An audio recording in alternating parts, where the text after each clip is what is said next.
You are now entering a dangerous liberty zone where God-given natural rights are held sacred and exercised. This is your warning. Tyranny, fascism, and censorship will not be tolerated. Ideas will be exchanged freely. Rigorous debate and open discourse is encouraged. If you are weak and your beliefs are fragile, you should leave now. Prepare yourself. We are now live on the Dangerous Liberty Podcast.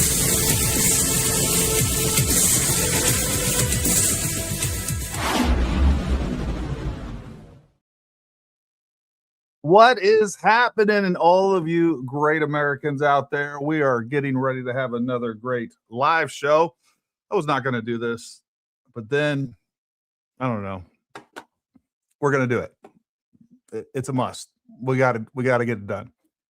I was going to end up watching this. I thought it would only be better if I watched it with all of you, and we're going to go through and see what nonsense, what Candace slop we have today. There's nothing worse than Candace slop. There's Fed slop, then somewhere way down here is the Candace slop.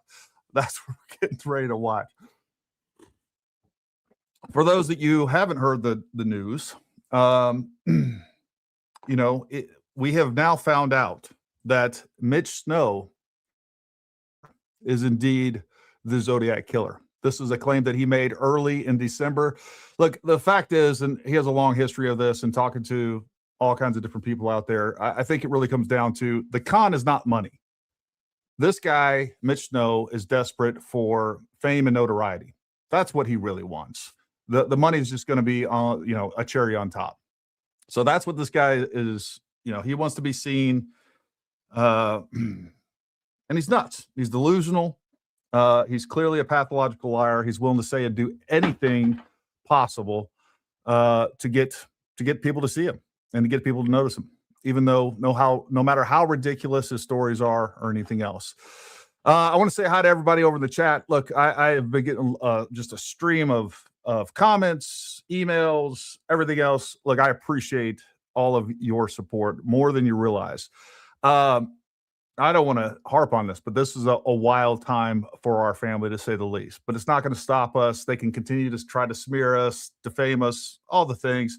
Doesn't matter as long as they don't show up in my yard, because they will not leave my yard.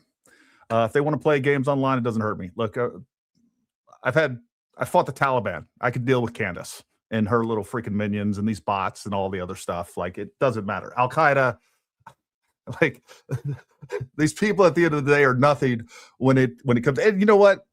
It is a real, it's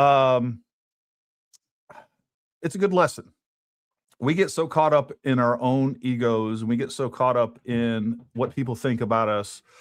YouTube in general has really helped me with that, right? I have never really cared what people thought, or at least so I thought. But then you start getting hit with all these weird comments, and now this is a whole nother level where you got, like, I don't know what the real numbers are, but there's millions of people that just think that, that Mitch is a better person than me, and it's not about whether I'm good or bad or any of those other things. The fact is that we have, my wife, my family, we have spent our lives always trying to do better. We're far from perfect. But what I can tell you is that from the beginning of this investigation, all right, I have told the truth. When I have speculated on something or I've been wrong on something, I've come to you and I've said that. And we're going to continue to do that because the truth is important. And now we're in this middle of this ambush, and the only way through a near ambush is to assault through. And that's what we're going to continue to do. And we're going to continue to bring the truth to you. So here's what we'll do. I will prioritize super chats like always, and I will stop the video if I see a super chat, and we'll talk about what's going on. We'll see how many times I need to interrupt this lady. But the queen of lies will get dethroned. We're going to tear down her lies. We're going to tear down her throne of lies, and we're going to continue to fight back. And what I love to see, and I'm seeing this all over social media, folks, there has been a huge turning point, and pun intended. People are seeing what's going on. People are seeing her for who she is, and it's because of you. And the more of you out there, and I see you guys down there fighting in the comments, my YouTube channel, I really appreciate that. I see you guys on X fighting the good fight, pushing back on all this nonsense, identifying all the bots that we constantly see. Folks, before you start getting into any sort of discussions or back and forth with anybody on X, look at the profile. don't waste your time. If it is a bot, you'll see it. It's 3, 4, 20. I've seen a lot of these lately where these are accounts that are 20 years old or 10 to 15 years old, like all the way going back to like 2010. They have like 20 followers. You can look at it between the follower count and or just kind of what it becomes very clear to you that there's not a real person behind that account, or it's somebody that's managing 100 accounts. Anyways, so make sure you guys check that, look at that, so you're not wasting your time. I just happened to see this one. We're going to throw up this prediction. Candace Owens, next podcast will be a woman coming on the show saying Donald Trump sexually assaulted her as a child. Of course, she will be lying. It'll probably be Mitch in a wig. I wouldn't be shocked at that. So first of all, if you guys, number one, if you haven't done so already, make sure you like, subscribe. If you'd like to support the channel, of course, you become members. We just started subscriptions. We got like 5 or 6 people on subscriptions on X already. So if you want to support us that way, I really appreciate that. What else? You guys know the rules. Look, we're here to discuss, debate, disagree, but what I'm not going to put up with is that homonyms are just nonsense. If you're just going to be a disruptor, a troll, we're kicking you out. Moderators, I don't even know if my moderators had a chance to jump in here, so I'll probably be doing a lot of moderation. I literally decided to do this 10 minutes ago, and so here we are. Anyways, let's do this. Let's go ahead and throw up, let's just watch the throw up that's going to happen here on the channel. So I'm going to go ahead and add this to the screen, and we'll kick it off and see what old Candy has to say. Like the new world order. Meanwhile, rest now, brother. We have the watch. And I'll Do this.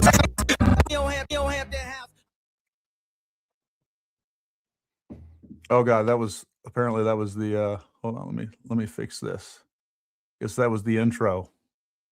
Got the wrong thing. Let's see what we got here. Here we go. Programmers can't quite write the code specifically. We're going to take this to YouTube. We don't know, but I know. what that mean? Whoever your advisors are, fire them. It's a woman. This is one of those fun episodes where no matter who you are, there's something for you to be offended about. I am actually an expert on all matters that are fake and Hold on. I need a hug. American planes are in disguise in Iran. They don't know what the fuck they're doing. It's not talking to you. Are you still talking about Jeffrey Epstein? Israel and child sex predators. It's kind of a thing. There is no Candace without Charlie. So go and grab the reporters so I can smash their recorders. Sit there confused with some bullshit like the new world order. Meanwhile, Rest now, brother. We have the watch. Broadcaster Candace Owens, stop. Get your piece today. No. I don't even know what audio is playing here. Hold on. Give me just a second here, folks. We'll get this squared away. Let me add this split tab. We're gonna switch this around. Bear with me. We're gonna reverse this. I'm going to boom. Here we go. We're gonna get rid of her crazy chat. And I am going to share screen. You won't believe what happened while we were off the air.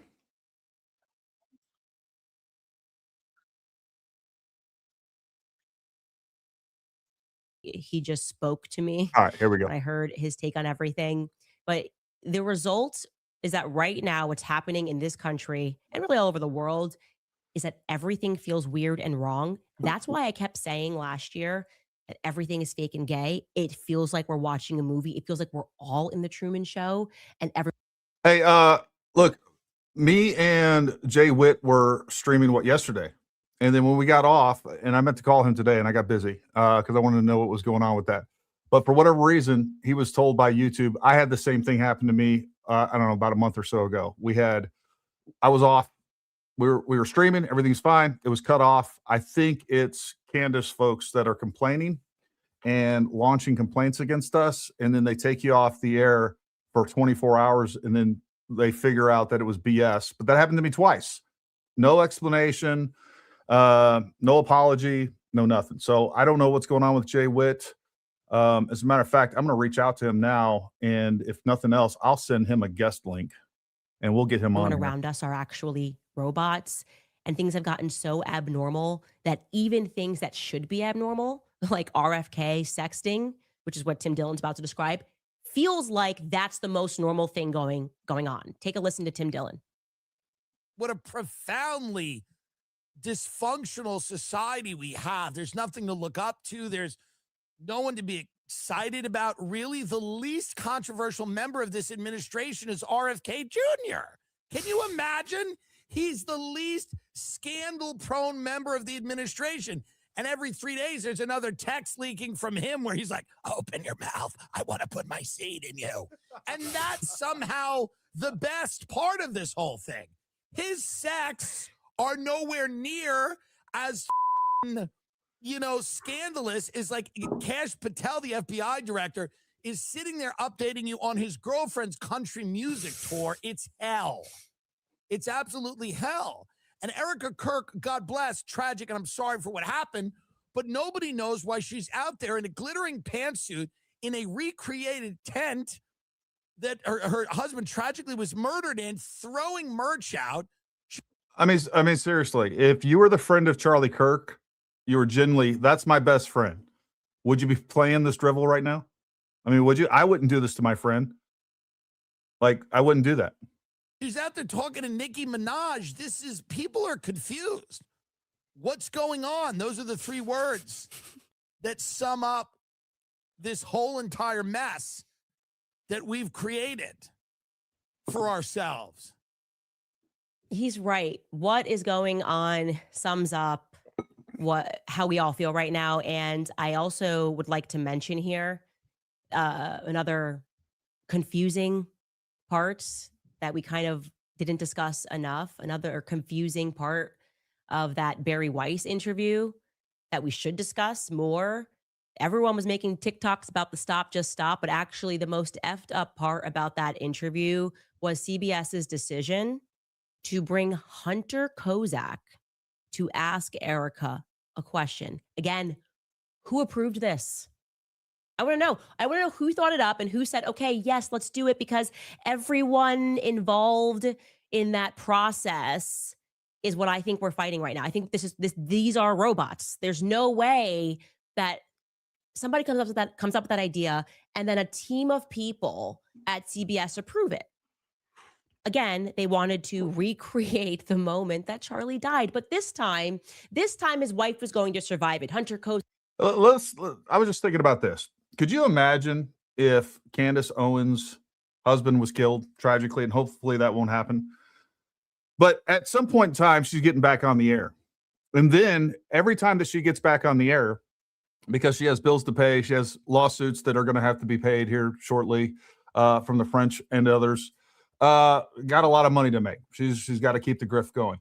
So she's going to have to pay the bills. And then somebody comes on here, and even look, I think what she is doing is reprehensible. I find it disgusting. The more I watch, the more I've dug into what she's saying and what she's doing, the less I like her. I'll just be straight up. I think she's a disgusting human being. That's how I feel. That being said, if her husband died, okay, as much as I don't like her, and then she was coming back on air and just trying to make things work, all right, I would not. I'll just tell you right now, I would not go on there and like pick her apart on every little thing that she does now that she's a widow. Just wouldn't do it. I'm just telling you that right now.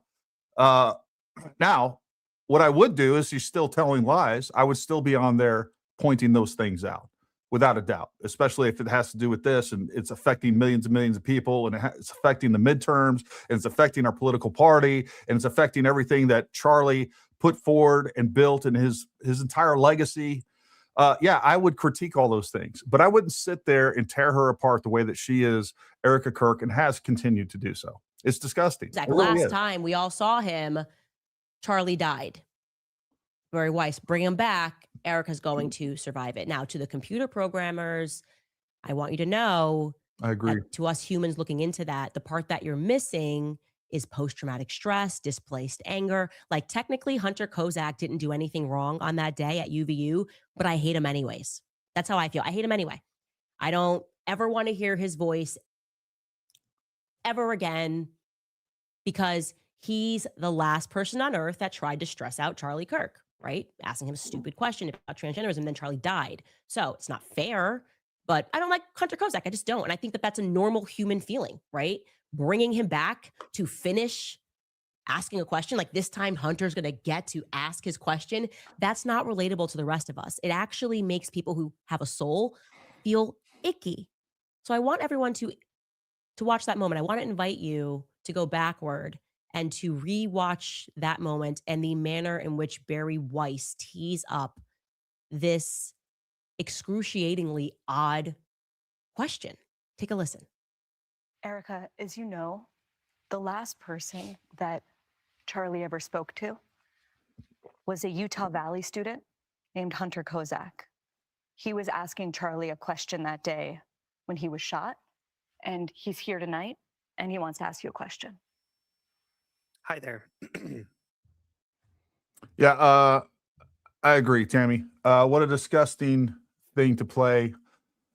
I'm convinced she actually hated Charlie. Dear God, she's a horrible person. I can't believe this is reality. Couldn't agree more. Couldn't agree more. So it doesn't matter what the question is. I wanted to tee that up so you could see it. How does that make you feel? How weird is that? The way that I feel when I watch that clip is like when Barry Weiss goes home at night, she just plugs herself into the wall to charge.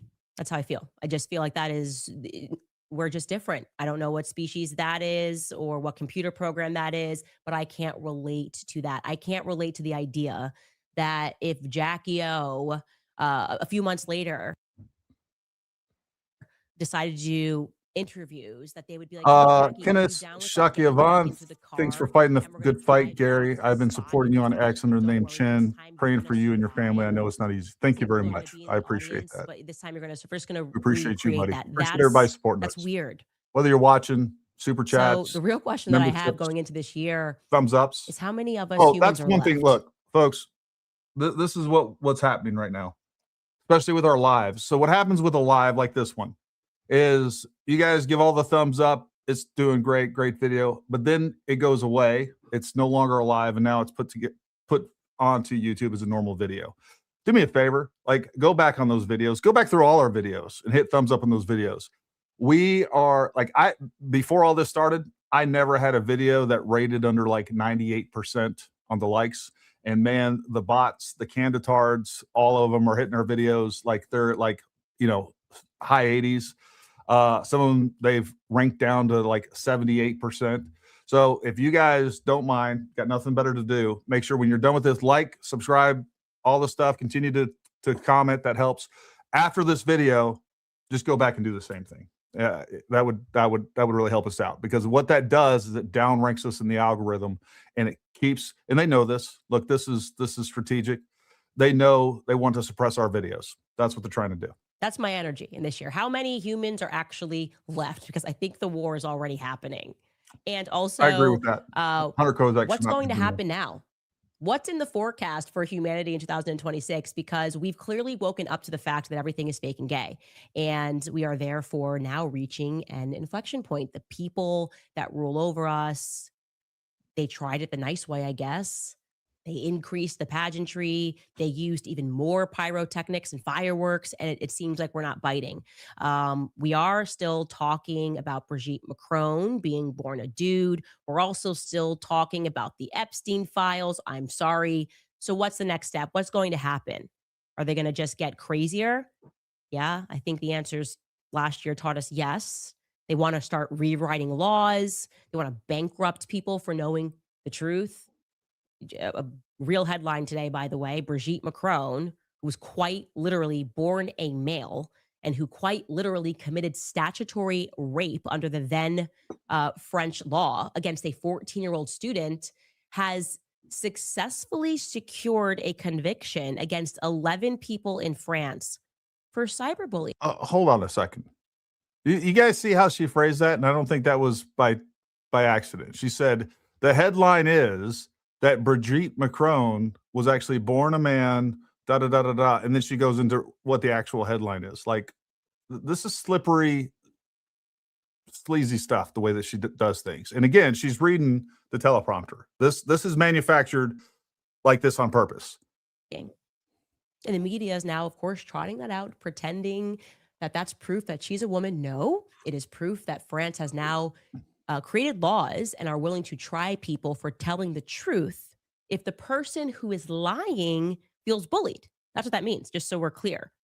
So if Rachel Dolezal is, as she is, actually born Caucasian and she's presenting as Black, and you go online and you say, hey, you're actually a white girl, she can sue you if she feels cyberbullied. That's what's happening in Paris. And I think that's kind of an understanding of what they're trying to make happen here in America.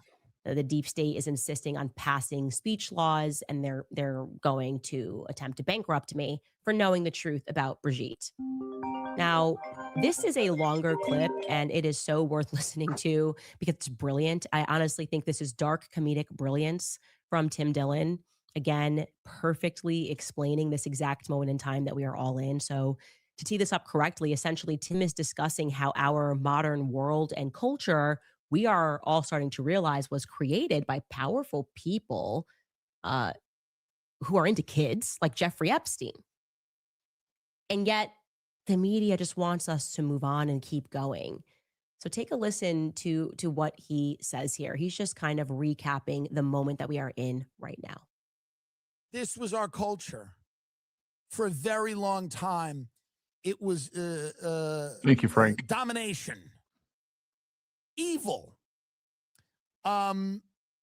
exploitation, bad, not good. But it was our culture. It was our culture. You know? And, you know, we're coming to terms with that. We're coming to terms with that.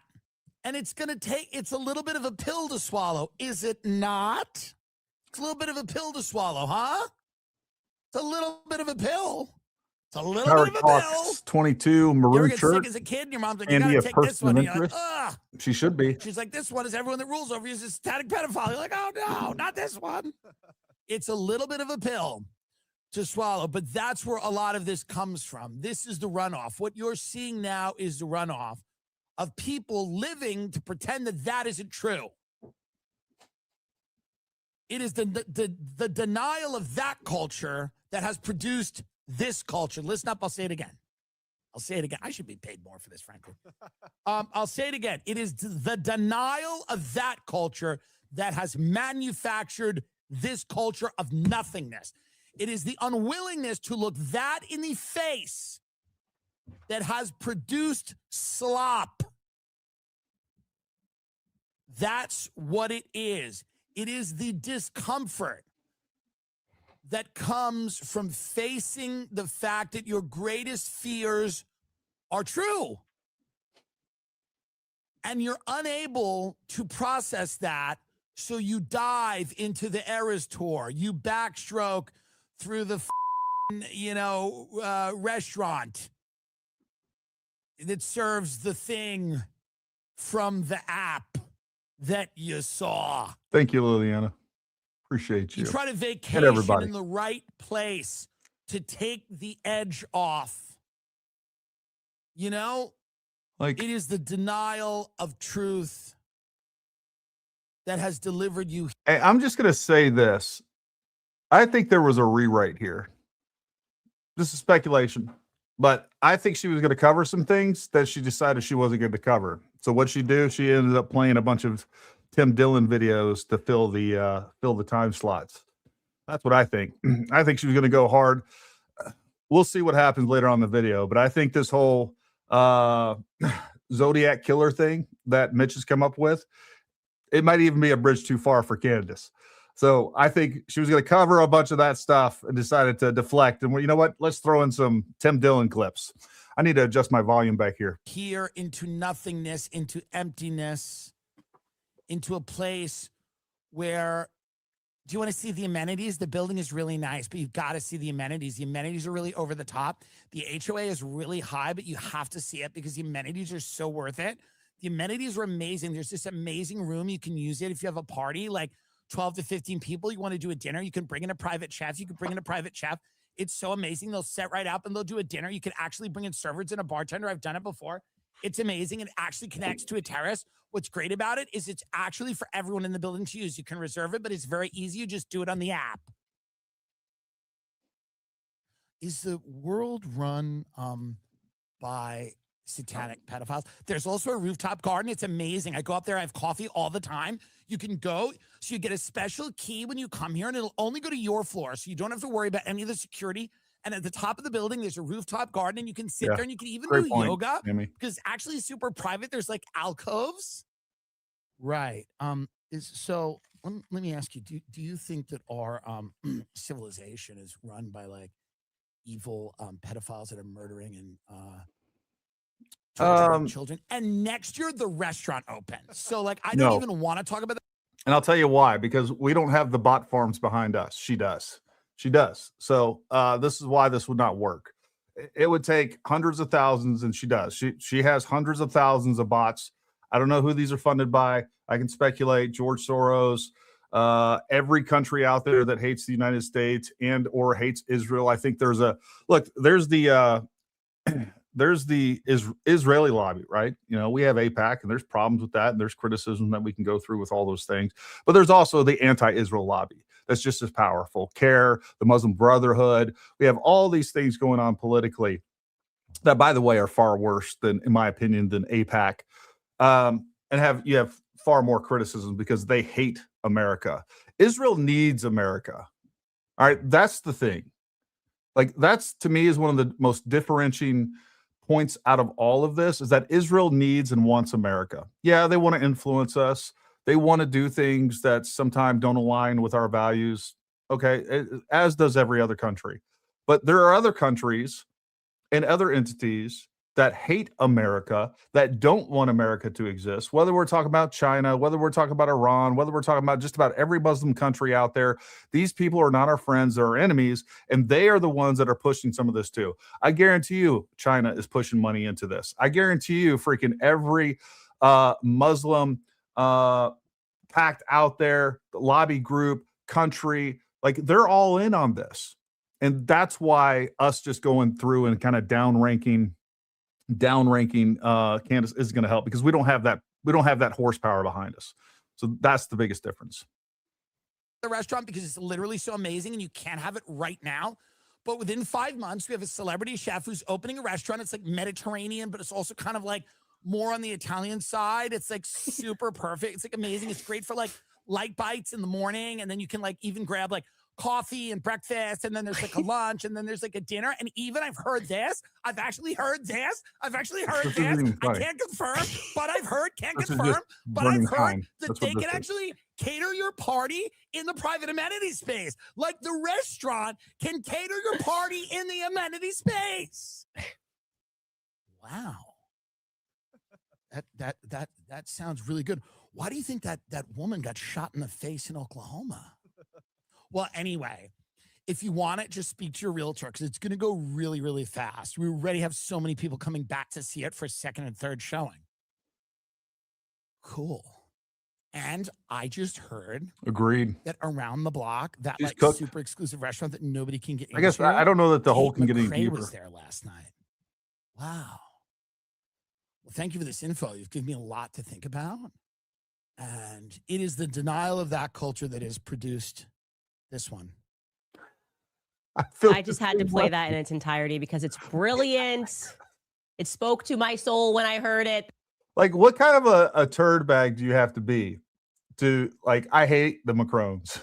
Like, if I have to choose between Candace and the Macrones, I'm going with the Macrones. I don't care if she's peas standing up or not. Like, high-fiving, we'll eat a croissant together. I'm good. Like, I'll take them over this woman any day of the week. That's how I felt last year. I'm like, hey, guys, like, a lot going on right now. And it feels like they're just giving us more stuff, more materialism, more trash music, glittery suits, pyrotechnics. Don't understand that we are perhaps being run by society is being run by incredibly evil people, and it's been happening for a very long time. And I don't really care about the new iPhone that's dropping. I don't care you got into Mar-a-Lago last night. There's something more important that's happening here.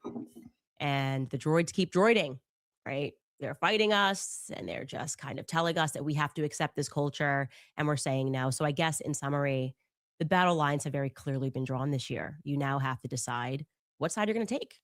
Are you with the Sentinels? Are you with the human beings? I've decided very clearly, but I'm with the people.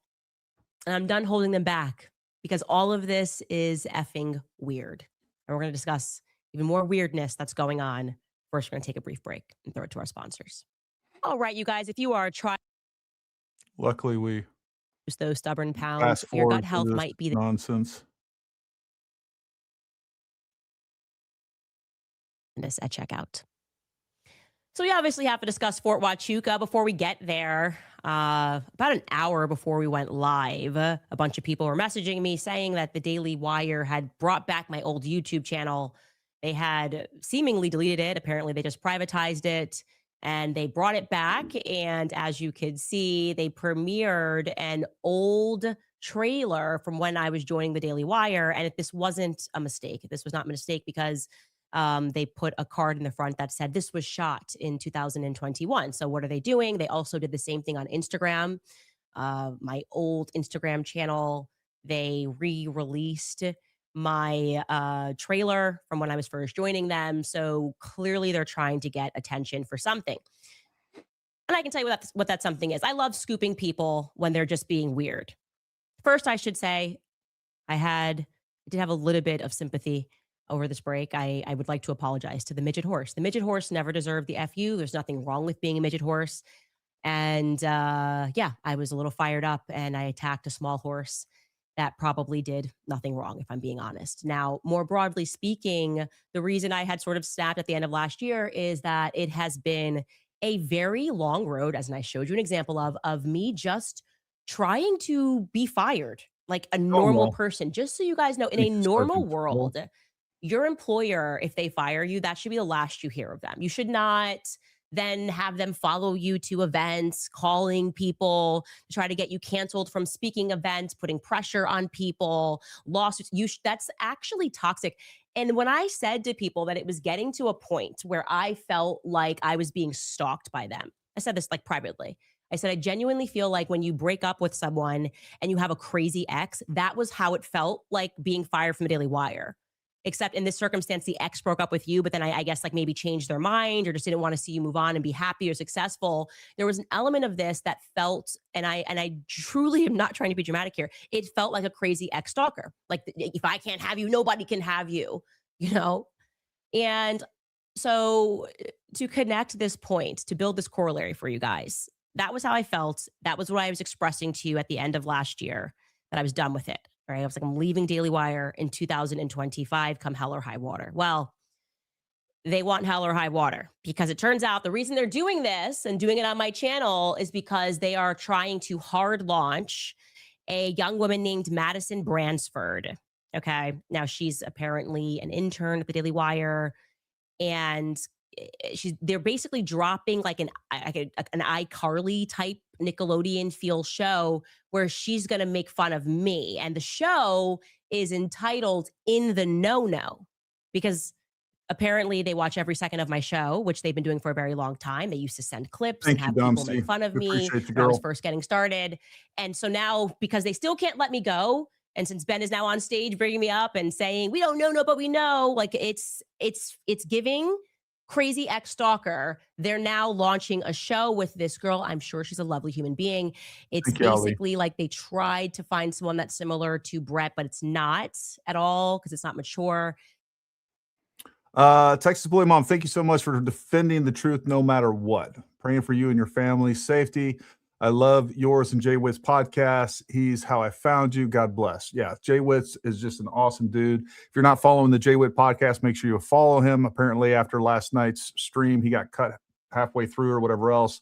Luckily, it was on mine, so that's still broadcast. But regardless, I don't know. It's more games that YouTube plays, and I think it's more indicative of a very well-funded and organized Psyop.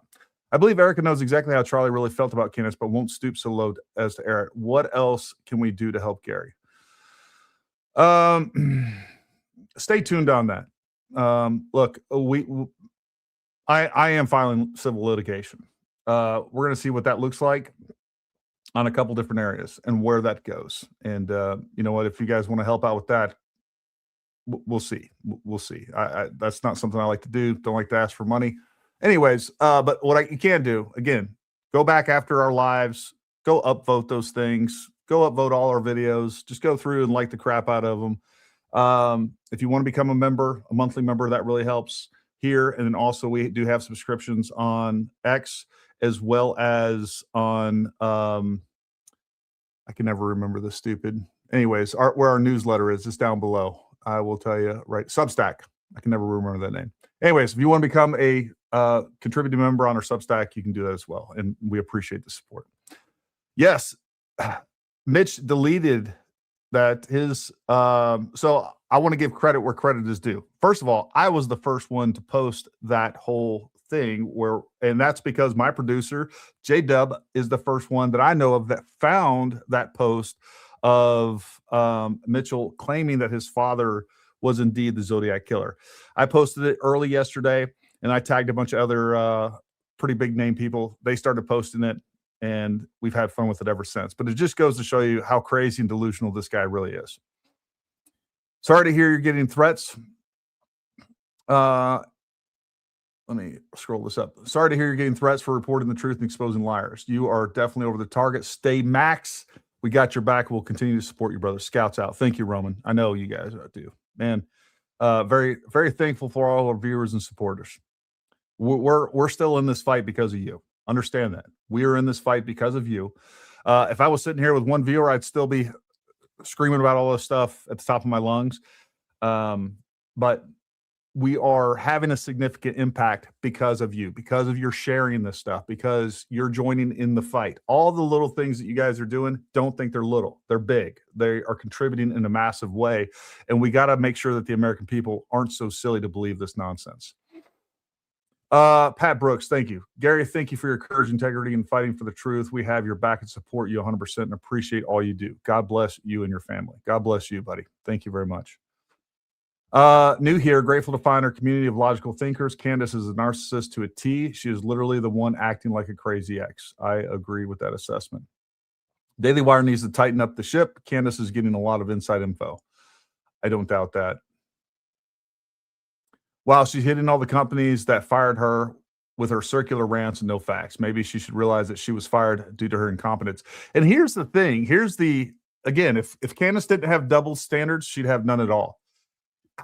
She has been going off on the Daily Wire long before the Daily Wire or Ben Shapiro ever responded to her. When she was leaving, they had that back and forth, but she's never let it go. She constantly brings up the Daily Wire. She's brought up many other places that she's worked for. She's always going off on people. She's always attacking people. And then she's like, oh God, they're attacking me. Like this is some big surprise. Yeah, they're going to push back on your nonsense. And then when you're saying the dumb things and doing the dumb things that you are, it's right for them to highlight that. It's news. It really is. She was supposedly so close to solving her best friend murder case that she took 2 weeks off and did nothing. Yeah. No. Griffiths continue. I need to start drinking again just to understand Candace as a fellow redhead. For the love of God, make this stop or I will find myself living in a van down by the river. Shouts out to the redheads out there. We're the rare breed. Thank you, Lucas. You're always hooking us up on the super chats, as is everybody else. Was at the store, grabbed another Zico, some Tango 4000 LRF. Anyone threatening Gary better pack a lunch. Appreciate everything you do.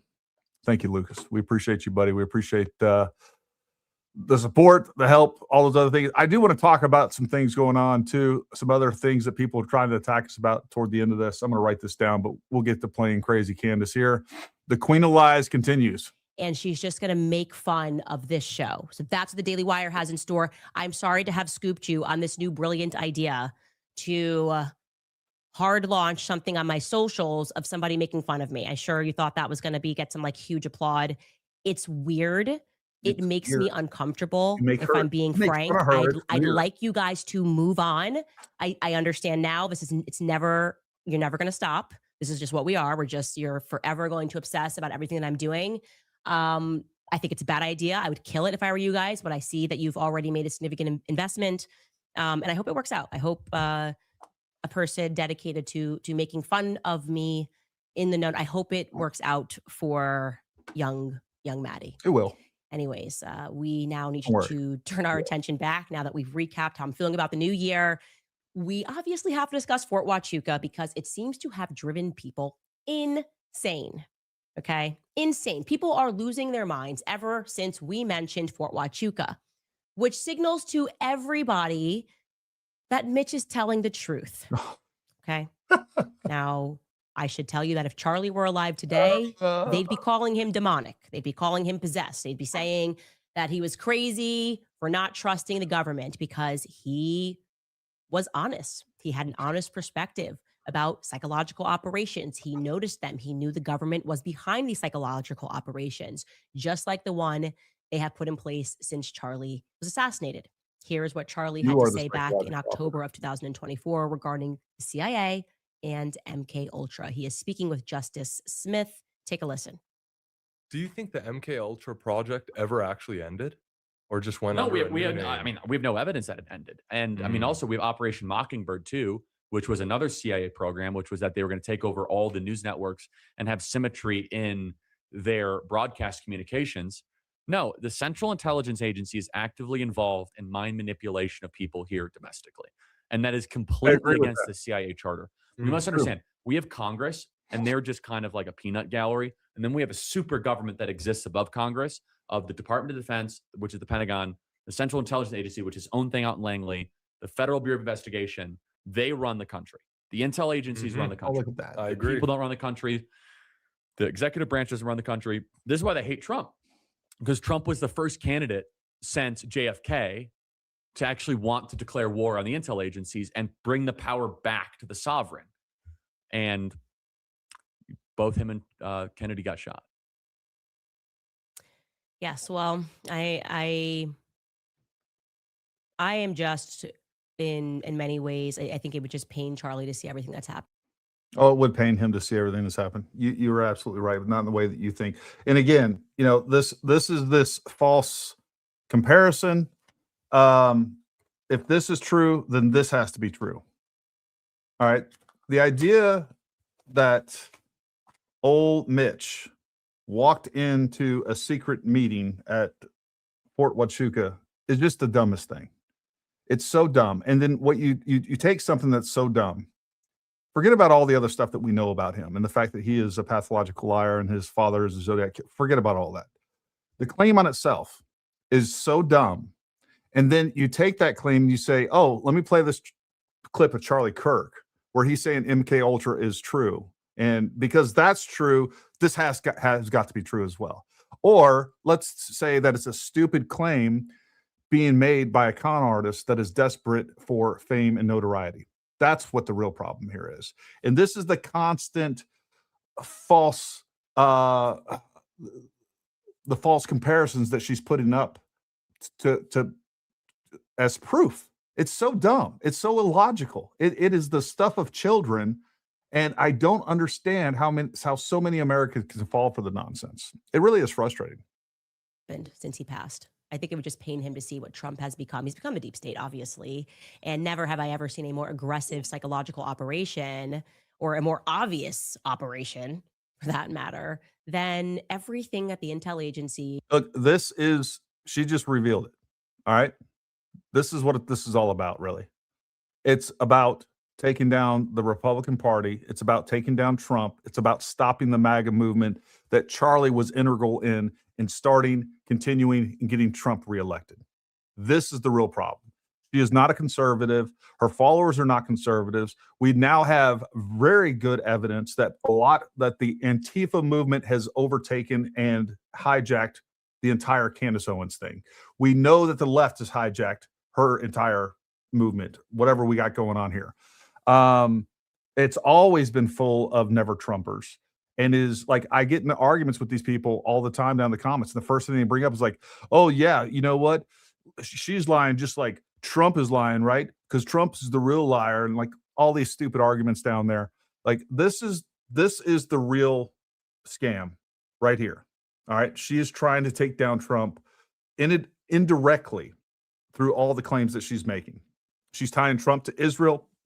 They are tying JD Vance to Israel and Peter Thiel. This is all the scam. This is what's really going on behind the curtain, folks. Have been trying to impart upon the public since Charlie Kirk was assassinated. Until, I should say, and relatedly, I saw what happened after we brought up Mitch Snow. Okay, so let's recap what happened in case you forgot. I mentioned Fort Huachuca on my show, and apparently the world exploded and imploded at the exact same time. The story was pretty simple.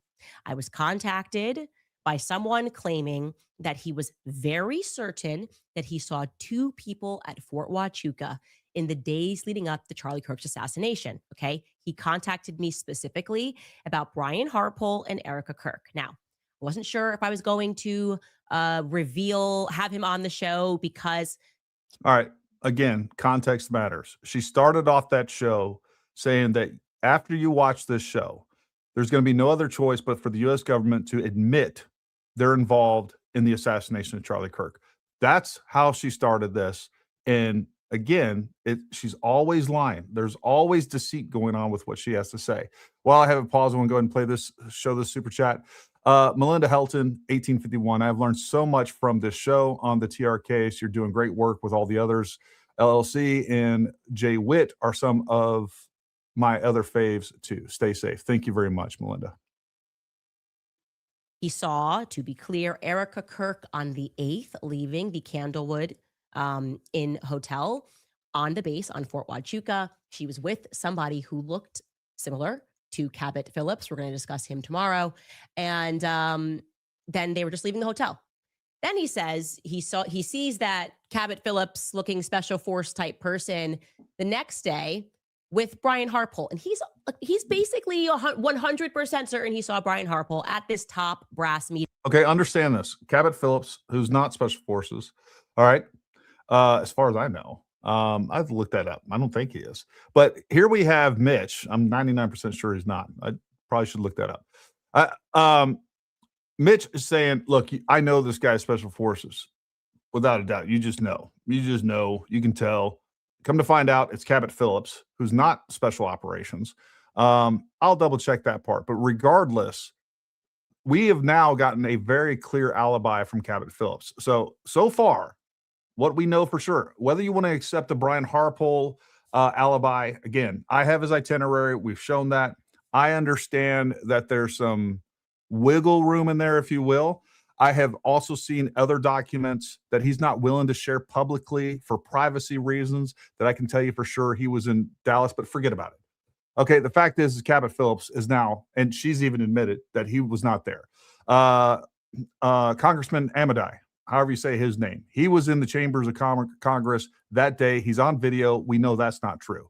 Erica Kirk, I'll just tell you, there is absolutely solid proof that she was not there. Again, it's one of those things where she doesn't feel the need to prove this lady wrong, but the evidence is there. And there's some other circumstantial evidence, things that Frank Turk said prior to all of this, where he went walking with Charlie on the 8th. It's clear indication that the kids are in the house with Erica. It's just all blown up in her face, and yet she won't let it go. That took place on the morning of the 9th, a meeting which was concluding on the morning of the 9th around 7:30 a.m. He sent me all of the receipts to back this up. Okay. Again, wasn't sure if I was going to have him on the show. Felt weird about asking him not to tell us the part about Erica Kirk because I was more interested, obviously, in the meeting because of the manner that he described it. Like, this is a final meeting. So again, this guy Mitch told her about Erica Kirk. I just want to point out another point of hypocrisy and the fact that she's not interested in truth. The first story she relayed, she withheld that information. And then just a few days later, she goes and meets with Erica Kirk. Why on earth didn't she ask Erica Kirk about that? If she was operating in any sort of good faith, why would she not ask Erica Kirk about that? Also, I'm 90% sure that it was after the second viewing of that show, she reached out to Brian Harpole. So the second show of Fort Huachuca. it doesn't matter. What I do know for a fact, it was definitely after the first one. I'd have to check with him to see what the dates are on when she texted him. She did not try to text him and get that information until I released his itinerary. She DM'd me, asking me, and was just completely pissed off about the fact that Andrew Colvelt sent information to me. She's like, there was clear contempt that they sent it to me, didn't send it to her. All right. So, like, there is nothing about her that's acting in good faith. And then she wants to act all crazy. Her and her, her surrogates want to act crazy when I give Mitch a call and want firsthand information. Oh, that's like real journalism. Can't have that. Before an operation. Smear What first, would Brian Harpole be doing get there? alibis later. What sort of an the operation fact. are we talking about? Now, we couldn't jump to conclusions at that point because maybe Brian Harpole was going to say, oh, yeah, I was there. I was there because I was picking up something from my brother. Maybe Erica was going to come out and say, yeah, I was at Fort Huachuca base because my mother has DOD contracts and I'm very familiar with this base and I was going to see a friend.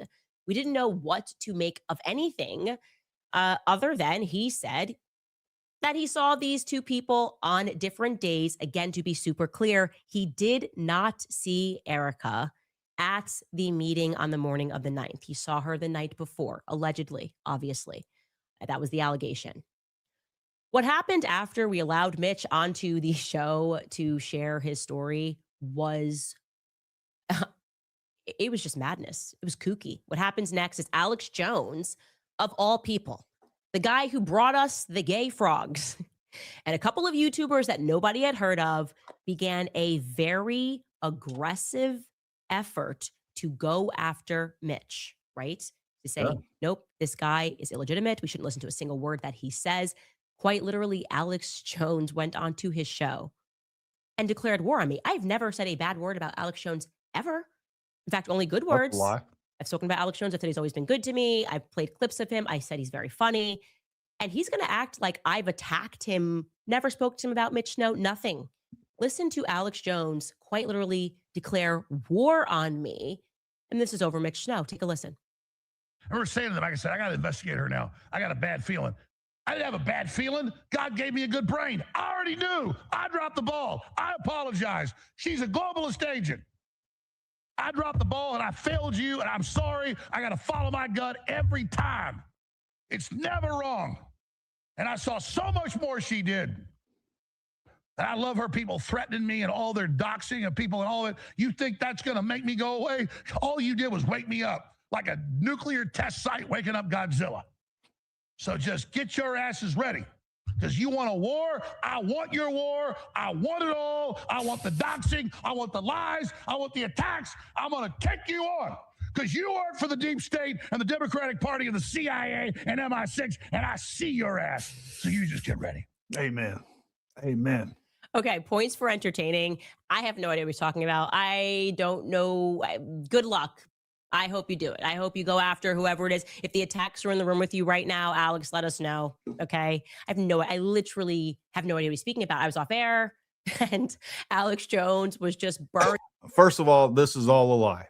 All right.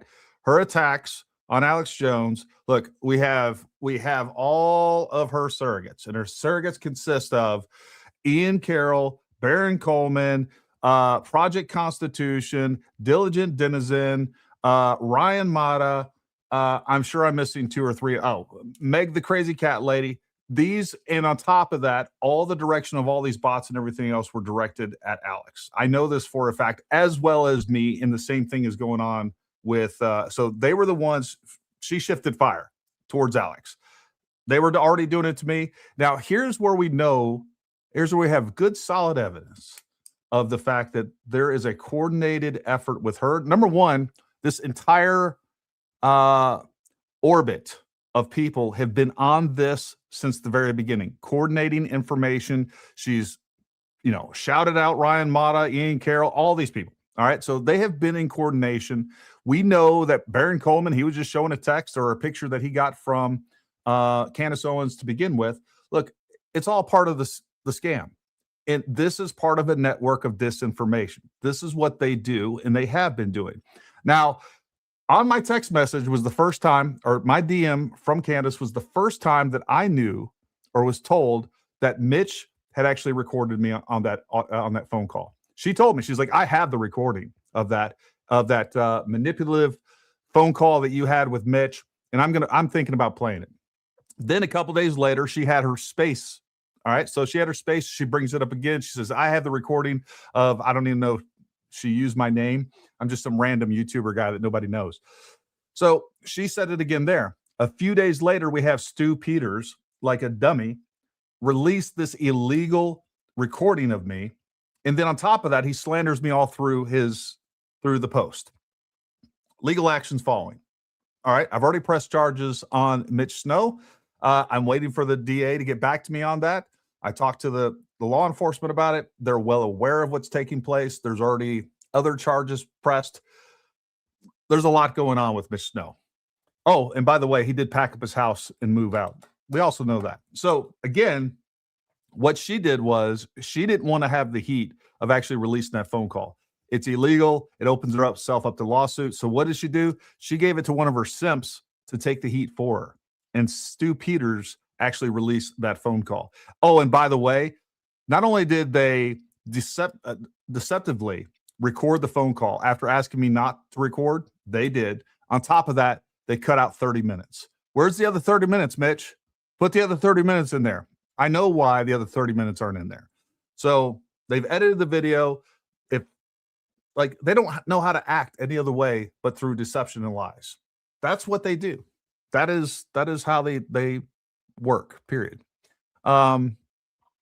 Miss Saunders before him, look into her husband. He is a spook. Look into her father-in-law. Look at the Russian wives. Look into the man who introduced her to a farmer who ate these people. I have been looking into them. Just know that is underway. Thank you very much, Annie Morgan, for becoming a member. We appreciate you. Consider this about her making money. Her shows are never live and never more than 1 hour. Come back tomorrow for more explosive lies. Yes, it's a sitcom. It's a drama. In 2020, she exposed Black conservatives, Kay Klachik, accused of trafficking to ruin campaign, and Tree Logic YouTuber cop she doxed for daring to question her funded by the libs. Yeah, and that probably has been going on for a while. I definitely think she is now. She accused uses everyone else of what she does. She does. It's absolutely. I can't tell you how much I appreciate. Almost forgot to click it. Tammy McDonald says, I can't tell you how much I appreciate you telling the truth. God bless you and your family. We can't let these lies go unchallenged. God bless you. You too, Tammy. Tammy, you're a warrior out there on social media, and we appreciate you. I see you down in the comments and on X. Amy W says, I hate what's happening. What's she doing? Bothers me so bad. I want to stop thinking about it. I agree with you. Couldn't agree more. Himself, getting fact checked. People are attacking him because he's lying about what I've said. He's pretending it's personal. Like he and I had a conversation, or like I went after him on the show. I don't know what that is. Then I would eventually find out exactly what it is. First, the efforts from Alex Jones and these YouTubers.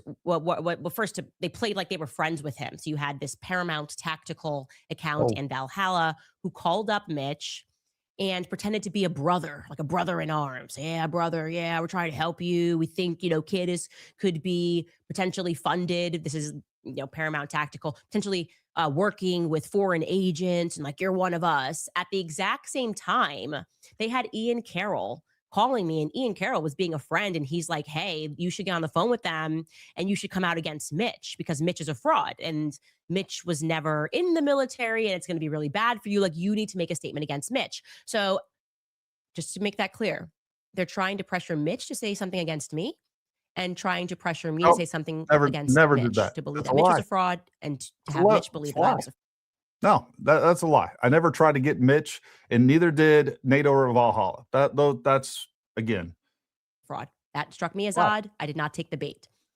Then after, through a third party, effectively threatening me and saying that lawsuits were going to be coming if I did not go back on my word of allowing, Mitch to be on my platform and share his story, that there were huge lawsuits coming. And I explained to Ian Carroll, I was like, Ian, this is not how lawsuits work. They didn't send me a cease and desist. What have I done wrong here? Then they said that he was never, that it was like stolen valor. He was never in the military. And then they had to admit that, Never no, said he actually, wasn't Mitch ever was in the military. military, but they Never were said that. ashamed because he was a really bad dude who abused. All right, look, I'll just let you know right off the bat. Of course, and it's still weird to me that he was actually a Green Beret. I'm not sure if I ever said, I may have said, man, I don't think he's a Green Beret. I always knew that. Look, I've been down this road before. There's been a couple of people that I'm aware of in the public sphere that you would bet your left arm that they're not like a Navy SEAL. And then come to find out, whatever they're claiming, come to find out it's true. Just one of those people that, I don't know. Some people just get really out of shape after they leave the service. So there was always a part of me. Number one, I never thought he wasn't in the military. I was quite sure just some of the vernacular he was using that he was in the military. I did think that there was a chance that he wasn't a Green Beret, but what I said was, we're going to find out. That's what I said. And I was going to turn him over to Guardians of the Green Beret, and we would get that information. That's what I said. I think Nate definitely said some more definitive things, like he's definitely not a Green Beret. I was never definitive, for sure. And I don't really care if I was. The fact is, look, this guy is not like a Green Beret that I've ever seen or served with. That's a fact. But I always thought there was a low possibility, and come to find out he was. Now, I have since found some other information that I'm trying to confirm regarding all that. Anyways, that's just setting the record straight on that. Used women in the past, and then they brought out the said women onto their platform. Like suddenly we are being brought into Jerry Springer, and they had to absolve his past. Everyone's like, what does this have to do with Fort Huachuca? Everything. Can Suge Knight see Brian Harpel at a military base? Like, do I care about Suge Knight's history? What does this have to do with anything? This is just illogical. So when the public didn't bite on that, they then said that it probably wasn't even true that he was at Fort Huachuca because he was a pathological liar, and they could prove if this was a bad dude and a pathological liar. So I then dropped the military police reports, the actual incident reports from what happened on the base on that day, which proves that Mitch told the Again, she's misrepresenting everything that was said from the beginning. And you guys know, because I have a whole montage of it. Maybe I'll play it here in a little bit. Of from day one, I said, I guarantee you he was there. I think he was there. That's not the point. The point is that there was no chance of him or anybody else walking into a secure brief. Zero chance. That's not how these things work. And I also knew after a phone call real quick that Brian Harpel was not at Fort Huachuca. And then we got additional information from that. So after that, so understand what's going on here too. This guy's claiming he sees this guy. And then later on, Candace, after the shows, sends him photos of Cabot Phillips. And he's like, yep, that was him. That was him. She could have sent him any photos. James Bond, doesn't matter. Arnold Schwarzenegger. She could have sent all these photos to him like, yep, that's him. And the crazy part about this is his recollection after the fact. After the fact. Weeks after Charlie's actually killed, and by the way, he also was reaching out to in November, Officer Tatum, commenting on stuff with Officer Tatum. Nowhere in those comments, we found those comments. Nowhere in those comments did he say anything, hey, I have information about Fort Huachuca. He was just talking smack to Officer Tatum and a couple other things in those comments. That's also weird to me. Somewhere around December, early December, that he suddenly, about the time that he found out that his dad was the Zodiac killer, somewhere around there, his recollection kicked in and he remembered all these suppressed memories about Fort Huachuca and who was there. Truth. So then they pivoted and they said the police report was fake. There were some points of it looked fake because it had typos. And this didn't look like a real driver's license number for driver's license for Washington State. And apparently police officers never make typos, right? Everyone knows these are like English students. These are authors. How could a police officer typo in a police report? Goalpost was moved again and again. Nope. And finally, they decided, I'm not kidding here. They decided that as proof of how terrible of a human being that Mitch was, which again, I still can't compute what this has to do with whether or not he was at Fort Huachuca, but as proof, They were teasing this, and Alex Jones was teasing this. They were going to bring his son on. His son, who he has not spoken to since his son was 2 years old and who is now an adult man. They were going to bring his son onto the show to speak about Mitch. And accidentally, and quite hilariously, the son. So understand, folks, I had 2 phone calls with his son prior to him coming on where he told me that they called him and like I already knew this, and they want to sit there and act like I was surprised by this information. I was shocked by this information. Like we had already talked about this 2 different times. I called him back. We had the first conversation. He brought it up. I called him back to get some more information. Like, what time was it? Like it was, this is, again, it's just fabricated nonsense. Acts like confirms that the incident at Fort Huachuca actually happened. Okay. Take a listen to that moment because it's perfection. It's hilarious. You're a veteran, and I don't know. Have you watched his claims on Candace Owens? Do you know what he's talking about? I watched some of them very briefly. I can only stomach so much of that bullshit. They're not going to let him go into anywhere ops center or anything like that. Yeah. On any post, not Huachuca, not Carson, not nowhere, not in the States, not abroad. They're going to make him go through the same center that everybody goes through to get his ID, get it renewed if he doesn't have it to that point. They're going to let him go to the commissary. They're going to let him go to the PX, maybe some of the other amenities on the post, but he doesn't have a secret security clearance. Or if he does walk into the Joint Task Force staff duty, he might end up detained and outside getting the canines called on him as per this report, which, again, I don't even know if this report is real or not. There's so much craziness going on with this report. It's not a plate number. They called me on September 9th, asking me if I knew anything about a Mitch Snow, and telling me that I was listed as his number one emergency contact. And I just remember sitting there for like a minute, like, I don't know a Mitch Snow. I don't know why I'd be on somebody's emergency contact list. Let me tell you something. This is not the burn she thinks it is. Oops. Not what they had planned. So yeah, Fort Huachuca, everything he told us happened that morning on the 9th happened. And they also called his son because they probably looked up at his son. Was his son, and yeah, oopsies. So then they pivoted again to hosting a stream to rather gloriously and definitively declare that Erica had an airtight alibi on the 8th, or at least they were confused about dates and didn't realize that we were speaking about the 8th. And this is when things went very sideways and revealed that Andrew Colvett was actually the hand behind the scenes communicating with these people, these obscure people who were obsessed with Mitch's past. Paramount Tactical is live, and he accidentally reads his instructions from Andrew Colvett, but couldn't read fast enough to the part where Andrew Colvett says, please don't show this. Take a listen.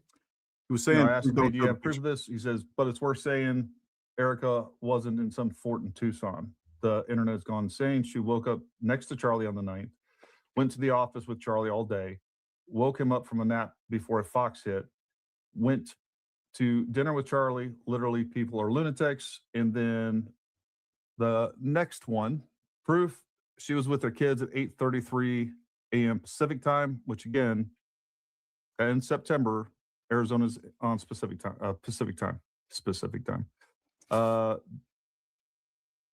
Taking them for a walk. Apparently I wasn't supposed to share that. But anyways, point being is that's 8:33 a.m. It shows the date on that. Sorry, Andrew. I screwed that up, man. I was trying to run a podcast and do everything else.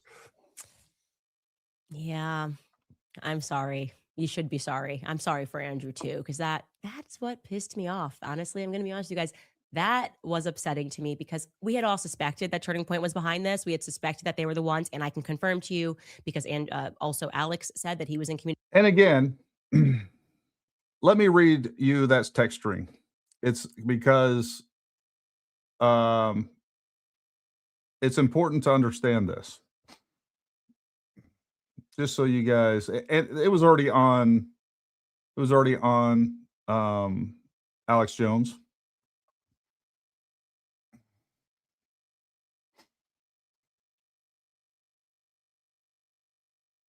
I hadn't talked to Andrew in forever. Since I had been on the show.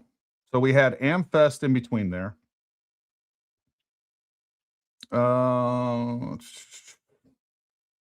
So I reached out to him. I was getting ready to do that podcast. I knew that we were going to be talking about that. I was like, what the heck? I mean, it won't hurt anything. Hey, let me reach out to Andrew and see, good just investigative journalism. Let me just see if he's willing to give me an alibi for Erica.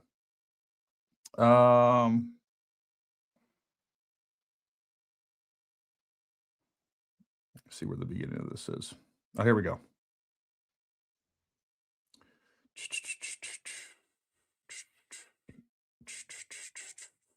I said, hey, Andrew, hope you had a great time at AmFest. I'm doing an expose on Mitch Snow tonight at 6 p.m. Eastern time. So is Nate over at VFT and Jesse on Fire, who are both no friends at TPUSA and still wholly aligned themselves with Candace at 8 p.m. Can you provide anything proving Erica's whereabouts on the 9th? I know I've heard she was with her mother. Even give me a statement to confirm that will be helpful. Hard evidence is obviously better. So we had been hearing this rumor that she was with her mother at the time. Come to find out that wasn't true. Anyways, he goes on to say, but the point here is I solicited him that information. All right. So again, it's just pure not, and she knows that, by the way. She knows that. I have a DMs proving that, but there again, she's sitting here lying about what's actually took place. Communication with Turning Point USA.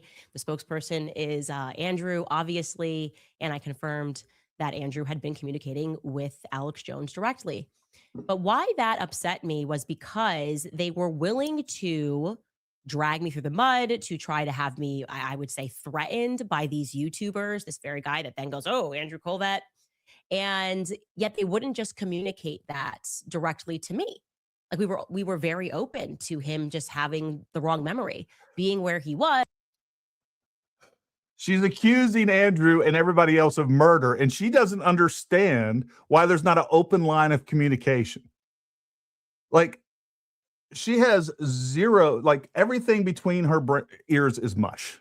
I mean, it makes zero sense to me whatsoever. Like, she is so disconnected with reality. It's not even funny. But maybe having the wrong memory and not having seen Erica or seeing Brian Harpole. So what is this actually about? Right? What is this actually about? And what was upsetting to me, especially first and foremost, because this makes no sense, nobody accused Erica of being anywhere on the 9th, but yet we see her finger in there. We see that she is showing that she's with her kids on the morning of the 9th.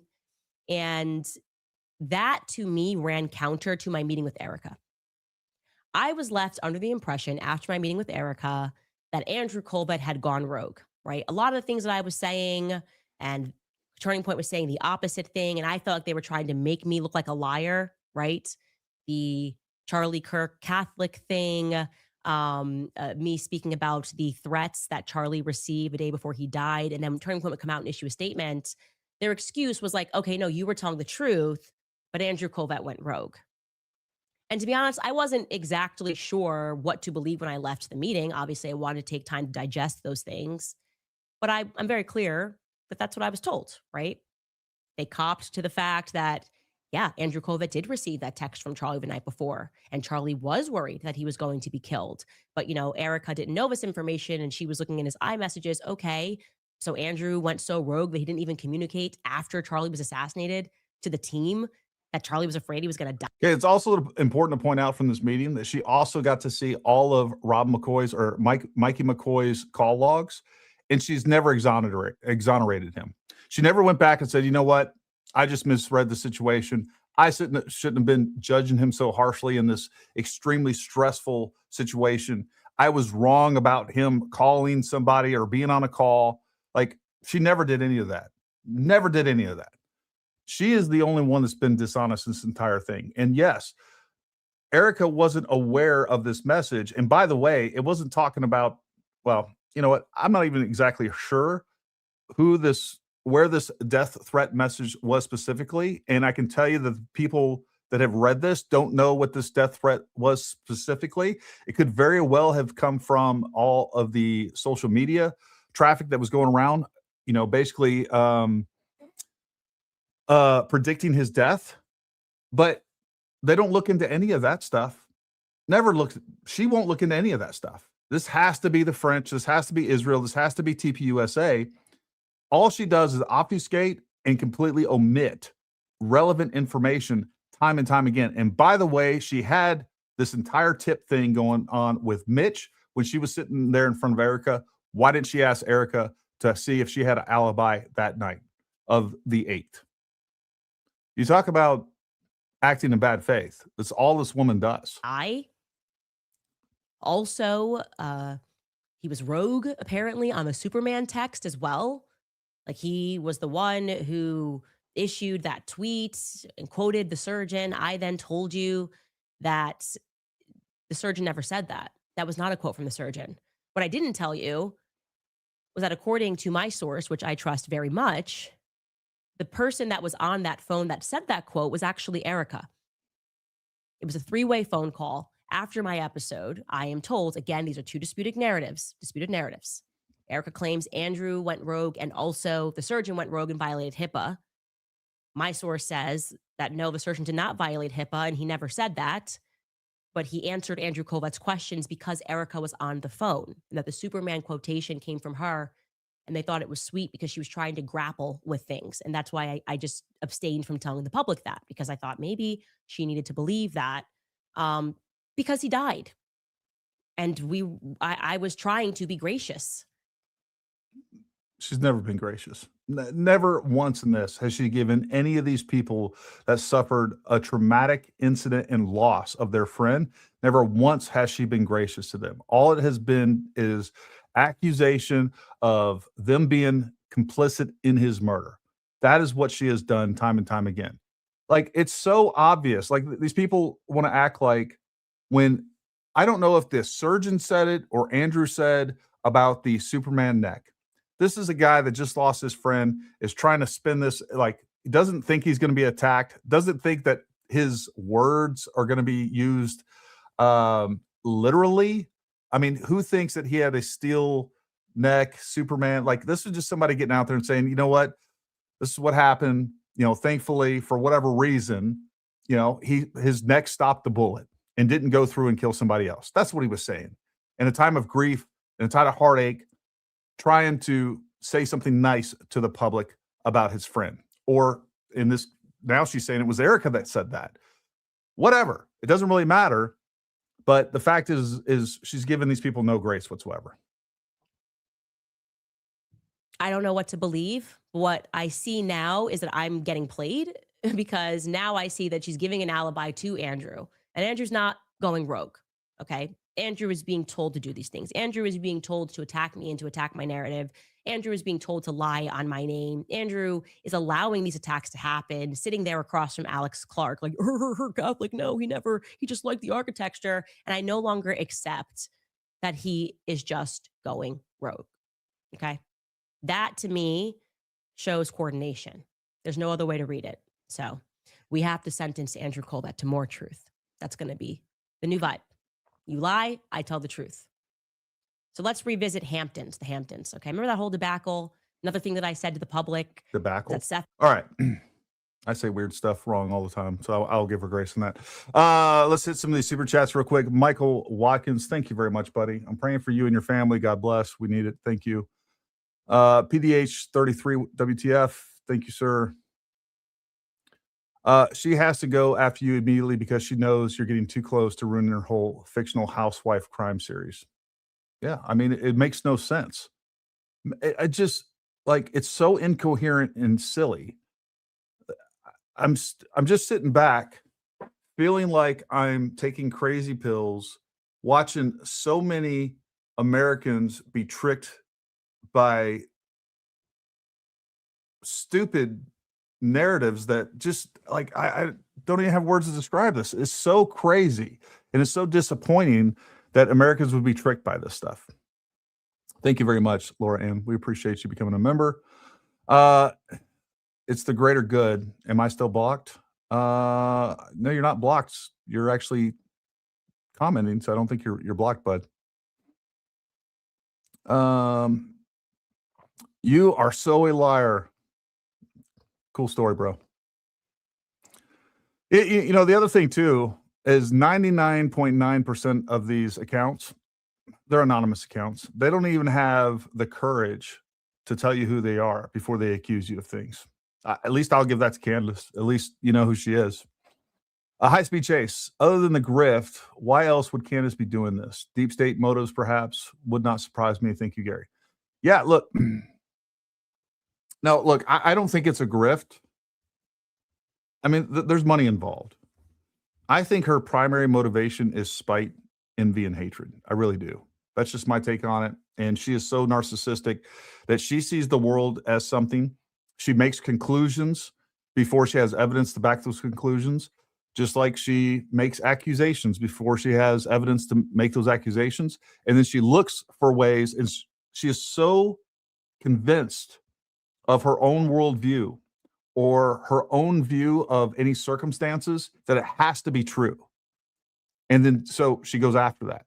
But I think a lot of this started out as just envy, hatred, and spite. I really do. And then it's grown into something more. And of course, yes, it is lucrative. Yes, it has built up her fan base. And I do think that this entire thing is being exploited by political actors, by foreign adversaries, all the above. There is about every single big money political groups and ideological groups, as well as just about every nation in the world, doesn't want a Donald Trump, doesn't want a TPUSA, because TPUSA is the most effective political power to get people elected. TPUSA is the reason, and Charlie Kirk was the reason that Donald Trump was elected. We know that for a fact. The numbers don't lie. He's been attributed to at least 2.5 million votes. We beat Kamala Harris by 2.33 million votes. So if they take down Charlie and then they take down TPUSA, they take down Trump. And then, by the way, they're going to continue to smear Trump all the way throughout this. And I don't know. I'll say this. I have said in the past that she's an unwitting accomplice that people are just exploiting. The more I think about it, the more I think she is aware. Now, I don't know if she has direct communication with these people, but the fact is that, you know, we have all of the cyber activity that is boosting her numbers and suppressing the opposition against her. That's what I believe. Dom C303, yes, Candace is a liar and a sociopath. Narcissists never admit they were wrong ever. Agreed. Imagine looking straight into the camera and saying that the guy who says his dad is the Zodiac killer is the truth teller. The cringe actually hurts. Yeah. Please tell Andrew not to respond and sue. That's up to Andrew and TPUSA. Can you look into the group called UNF America? We are looking into that group. We got a lot of stuff going on. Look, we have a whole team of great folks.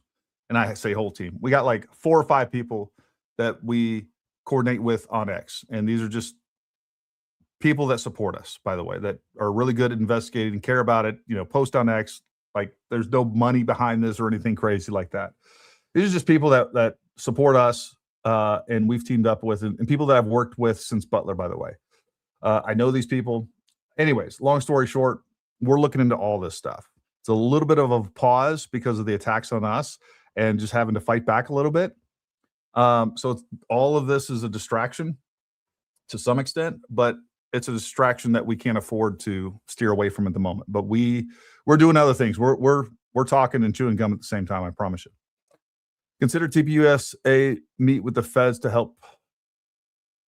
Consider TPUSA met with the feds to help protect Charlie Kirk. I don't know what you mean. No, I've heard nothing of that Charlie Kirker's security team met with feds. Now, when it comes to death threats, again, Charlie has gotten thousands and thousands and thousands of death threats, many of them credible, that yes, they were in constant contact with the FBI and other law enforcement where they were telling them, especially ones that really stood out to them, like, hey, we just want you to be aware of this. So, the left has been trying to kill Charlie for a really long time. The left celebrated when Charlie was killed. And then they immediately pivoted. Everybody remember the first week and a half where they said it was the right, that, Tyler Robinson was some sort of right-wing nut that killed Trump. It's what they do with all these shooting events. And then come to find out, no, this person is actually left-leaning or a hardcore leftist. Dylan was pressing Charlie. I said there was a smaller meeting that took place. I said Bibi Netanyahu called and he offered to take Turning Point to the next level. Exactly. And everybody had a lot to say. And look, I take it as a badge of honor that Candace Owens has to even show this unknown YouTuber on her show. This is the second show that I've been on. So clearly I'm over the target, as she would say. things were crazy. And, oh, Candace is crazy. Max Blumenthal's crazy. He also reported this. Everyone's lying. That's not true. Everything was amazing. Well, the Hamptons debacle came up when I sat down with Erica, and she conceded that, yeah, she was there. I had no idea, by the way, that Erica was there. First time I found out Erica was there was when I was sitting across from Erica. Well, I don't know actually let's why I wasn't told that. And this is a bot. I almost guarantee you this is a bot. This is what I'm seeing. I used to really like you until you went crazy, and now you're beating up on Candace. All right. I don't care. All right. But what I can tell you right now is I can call up Mitch's son right now, and he agrees with me.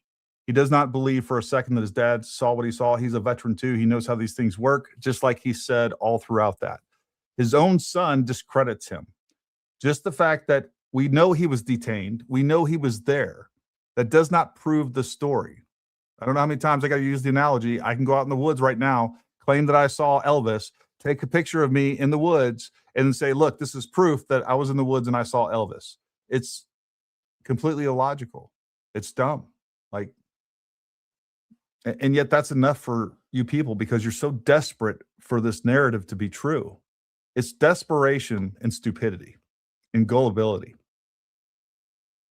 Earlier. Anyways, the point being is that she was there and she conceded that, yes, the Israel thing came up, and just as the people told me that his perspectives on Israel were being challenged. And then she said, yeah, I was there when Bibi Netanyahu called. Okay. How come no one has confirmed that? There's a piece of me that is angry about the fact that I have been telling the truth, and I feel like I have been being gaslit about that. And no one has tossed me a little bit of rope, right? Hey, Candace, I'm seeing you're out there. She's telling the truth.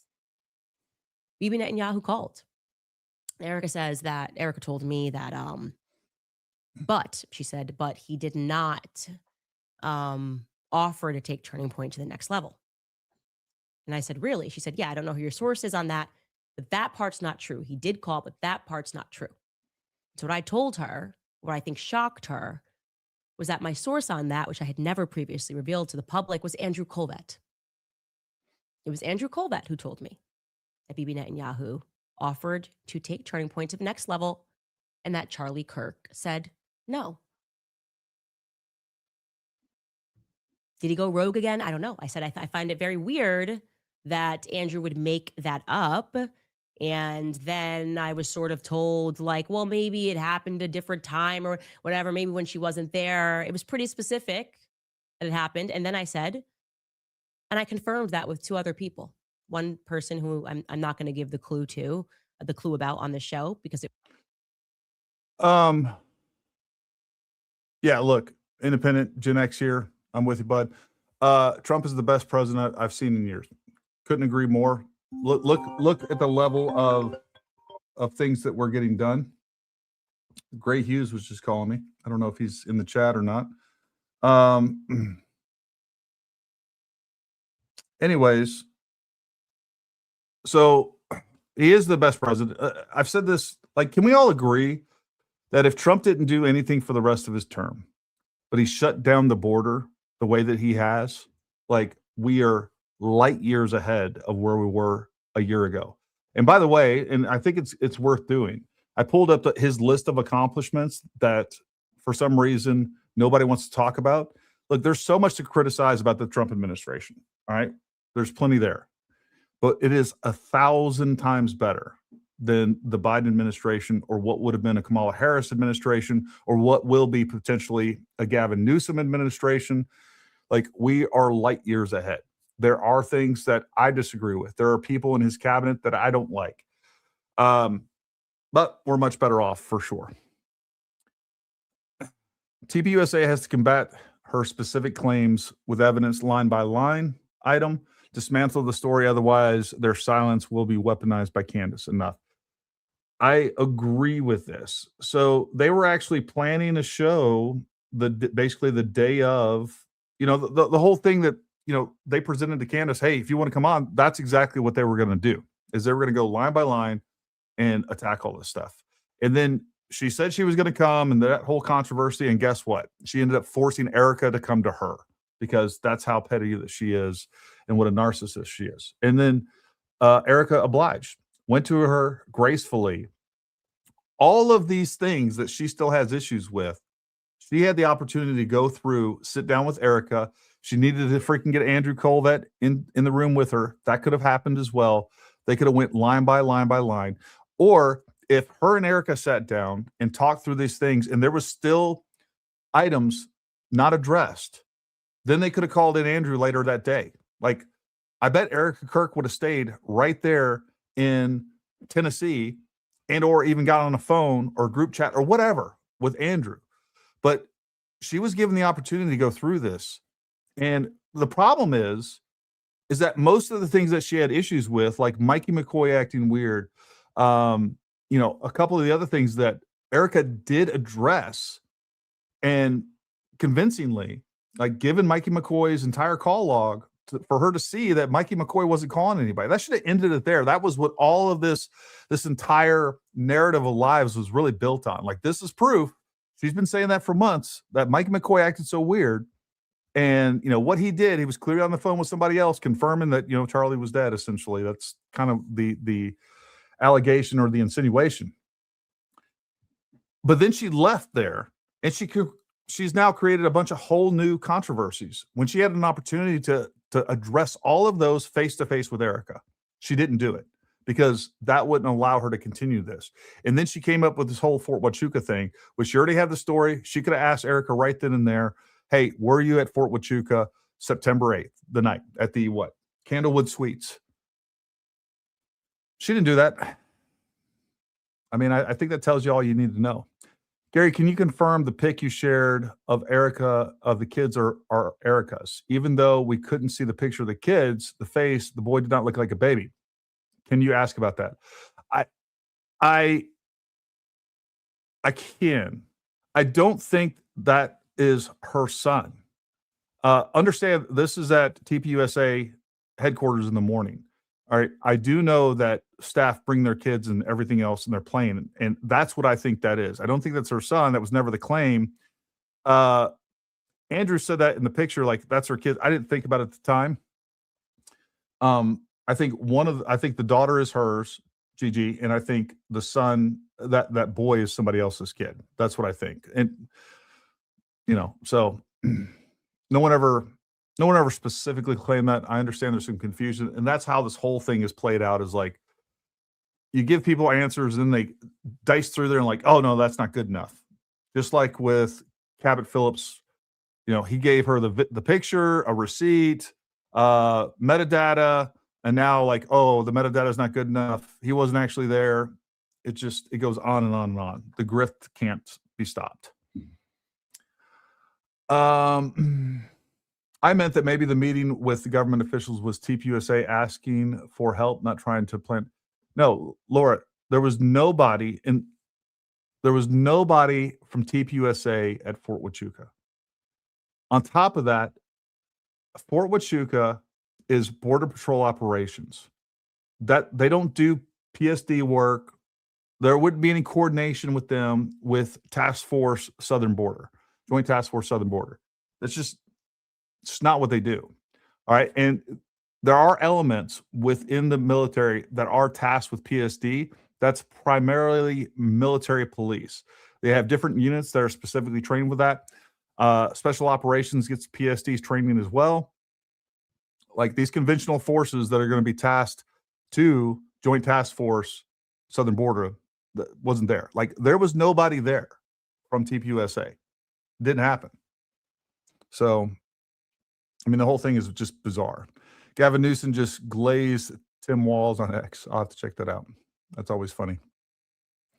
TPUSA doesn't have to prove anything except that Candace is slandering them. It's insane that people demand information they don't have the right to. I agree. And most importantly, not only is it insane that Candace demands it, but that people entertain it. Both her viewers, like this goes to us self-regulating our rights. We have a right to a freedom of speech, but there should be some sort of decorum that we expect out of one another, just like I believe in the Second Amendment. What I don't believe is that people should be able to go out and just bring guns and just shoot them haphazardly. And that's what we're seeing here. We're seeing the Second Amendment and someone's voice being weaponized and again, this is something that we used to not tolerate at all. Like we used to not tolerate the idea that you could just slander people or accuse them of crimes without evidence. It's not something that people used to put up with. Now, not only is it encouraged, it's incentivized and monetized. And people are waiting the next day for the next show to hear more. It would reveal a source that was not related to Andrew Colvett, who confirmed that very same thing. And there's no way Andrew would have known anything about that source. He was not communicating. He was not that source's source. Somebody else at that dinner was. And then I confirmed it for a third time with somebody that is very close to Andrew Colvett, that he said that he lost a lot of money when Charlie said no to Bibi Netanyahu.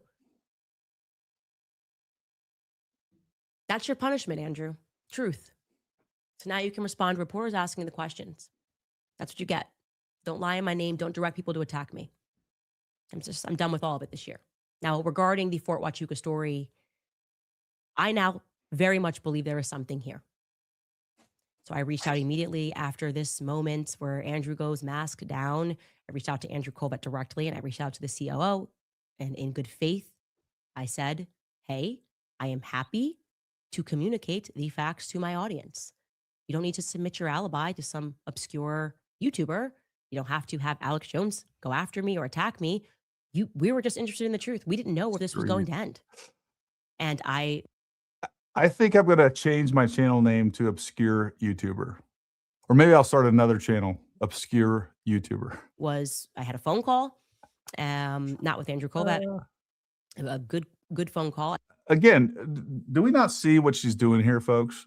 She is blackmailing them into giving her information that she has no right to. Like, all you got to do is just give it directly to me. You're not giving it to some obscure YouTuber. Like, you give it to Queen Candace. Give me what I want, and I'll stop accusing you of shit that I have no evidence for. That's what's happening here. And she's pissed off that Andrew, I mean, you can hear her seething about it. Andrew sent this obscure YouTuber information that she didn't get. That's what she's pissed off. She's pissed off that Brian Harpole sent me information, the obscure YouTuber, and didn't send to her. Didn't even reply to her text after she already accused him of being at Fort Huachuca. And she wonders why she gets zero response. I do think thus far Justin Strife has maybe been the only person that has been well-intended. And he's not on social media. So he kind of stays above the fray, and he was trying to understand what happened. And I explained to him that I was now pissed off. I'm pissed off. That I viewed this to be nobody cares. A violation. Nobody cares how pissed off you are. Nobody cares what you do. Nobody cares how much you have been coordinating all of this stuff to push your narrative from the very beginning, from like week 2. We have a whole link chart of people that have been involved in this.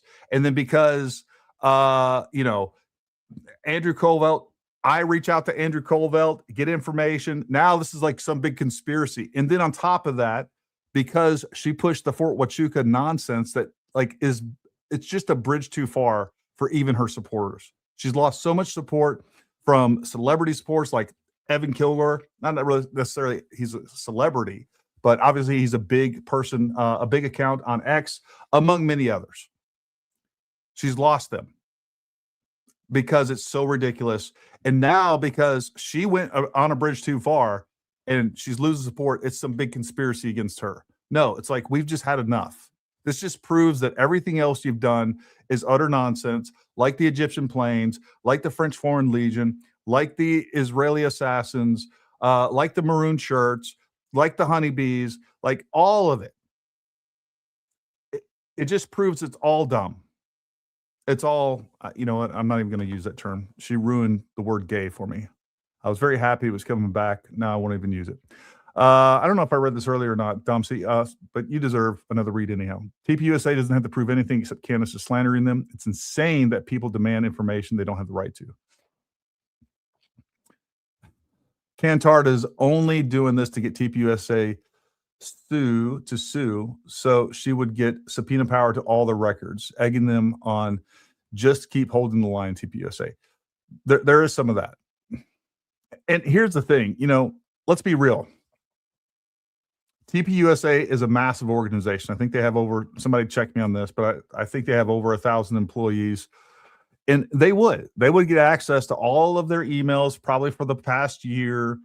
And they would be able to dig up dirt or slanderous things or be able to take things that they said, put it out of context, and just damage them some more. So yeah, even though everything's above board, if you dig through a company full of 1,000 people, they'll be able to take something and turn it into something that's not.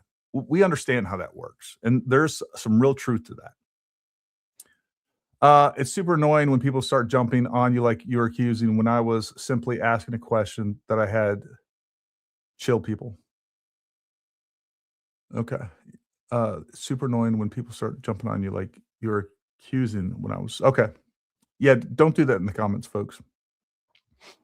Be nice to one another. Not too obscure if she's talking about you. Let her talk. It only helps. LOL. She's dope. She's a dope. Looks like a severe case of the left outs. She does have a severe case of the left outs. Of our ceasefire, okay? And he said to me that he would get me a message from Erica that was her quote unquote alibi, if we're calling it that. I never demanded an alibi again. But that this was a conversation between her and Charlie about dinner, about them making dinner during that time frame when Mitch believes that he saw her on Fort Huachuca, at the Fort Huachuca base, at the hotel. So it would be impossible, obviously, if this is a conversation on the 8th between Charlie. I'm going to rewind that. I just want to make sure I'm clear. I'm done with all of it this year.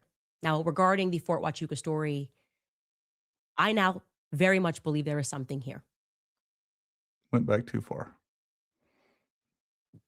That this was a conversation between her and Charlie about dinner, about them making dinner during that time frame when Mitch believes that he saw her on Fort Huachuca, at the Fort Huachuca base, at the hotel. So it would be impossible, obviously, if this is a conversation on the 8th between Charlie and Erica, for her to have also been on the base, a conversation about dinner. He did send me that message, but the contact name was blacked out. So I said, do you mind, just sending me, you can unblock the contact name, obviously, because I know Charlie's number. So, and he said, we thought you were going to release that to the public and we don't want Charlie's nickname to be shown. And I said, well, don't worry about that. I'm not going to release the message. I think the public trusts me. I'm not going to release the message. If I say I saw it and confirmed it, they would trust it, but I need to see Charlie's name. Could you just send me the quick video of her opening that? And I've not received that since. Okay. So that was, a while ago. I followed up about 4 times. I still have not received that. So I cannot confirm that conversation took place between her and Charlie. I'm interested in confirming it. I'm interested in confirming it because I feel like something's there. I just sense, you know what, to use an expression that Daily Wire apparently loves. We don't know now, but I think we know. Something happened at Fort Huachuca. And tomorrow we're going to dive deeper. We're going to talk about Cabot Phillips. We're going to talk about Never ends, Amadei. Wait, actually, I there's do more. believe that Mark Amadei, Tune in and again, tomorrow. remember, regarding Cabot Phillips and Mark Amadei, I was not contacted about them initially. He gave me descriptions of the people that he saw, and I started sending him faces. I do think that I do know who he saw. That's exactly That was a congressman, and it was not Mark Amadei. So we're going to get into that. It's going to get very interesting because a lot of pieces are coming together for me. Anyways, that is a lot to say to Let me go back here. recap that because I am I am just feeling like a ceasefire was violated, and I think that's fair. I think that is fair. So we will take a brief break and come back and answer some of your comments. All right, you guys, this year, a lot of us are setting the same goal. All right. Well, I've had enough. I can only take so much. That was literally worse than re-listening to old Mitch's phone call with me. I don't know. And she's saying that violated a ceasefire. So claiming that Erica Kirk was on Fort Huachuca, tying TPUSA and Erica Kirk specifically to this meeting that supposedly was being had to discuss the assassination of Charlie Kirk, that's not a violation of a ceasefire. That's acting in good faith. I mean, this chick is so self-righteous that it's not even funny. Boggles my mind. Let me hit some more of these super chats and then we'll try to get to some of the live ones. If only she focused on building like CK did. Instead, she's just focused on total destruction. Thank you for your service. Thank you. You should call Grayback. I love that guy. Great show, by the way. I actually just sent him a text. I invited him to jump on if he wanted to. He said, sure. So if he's near a studio, we'll see him on in just a moment. Nidra Smith, free speech used to get your ass kicked. It was a lie, works to stop some of it. If it was a lie, works to stop some of it. I agree. And Nidra, you will always go down in history as my very first subscriber on X. So thank you very much. We appreciate you. And then we appreciate the support. Mitch is a moron. He'll be found out. Pisses me off that Candy Cult still raising money for this clown. $200,000 is what they've raised for this pathological liar. Maybe Candy is actually an AI chat bot. She certainly hallucinates enough. That's a good one, actually. That's some AI humor. Looking fresh, Gary. You've been putting peanut butter in your French toast. I can tell. I haven't, but I'm still going to try it. We're not a big French toast family here, but I will tell you, I just recently went to IHOP, and I don't even remember what it was, but it was some of the best French toast I'd ever had. And I usually don't like, IHOP French toast. I did have some good French toast at another restaurant recently too. The evil on her is so clear. God bless you for your service to our country and for standing up for Charlie. You're welcome. And that's what I'm here to do. I just couldn't stand sitting by doing nothing when she's clearly trying to destroy everything that he built. Read the book, Active Betrayal by Matthew Dunn. Candace is using the plot points in chapter 2. They mention the French Foreign Legion in chapter 10. They have colonels in a briefing room discussing an assassination. I will do that. Look who we got on the show. Oh, God, we got a lot of echo. Oh, wait, hold on. Let me. Okay. Test 1 2. I hear two of me. I have to put echo cancellation on. Is it better? Yeah, no, that's great.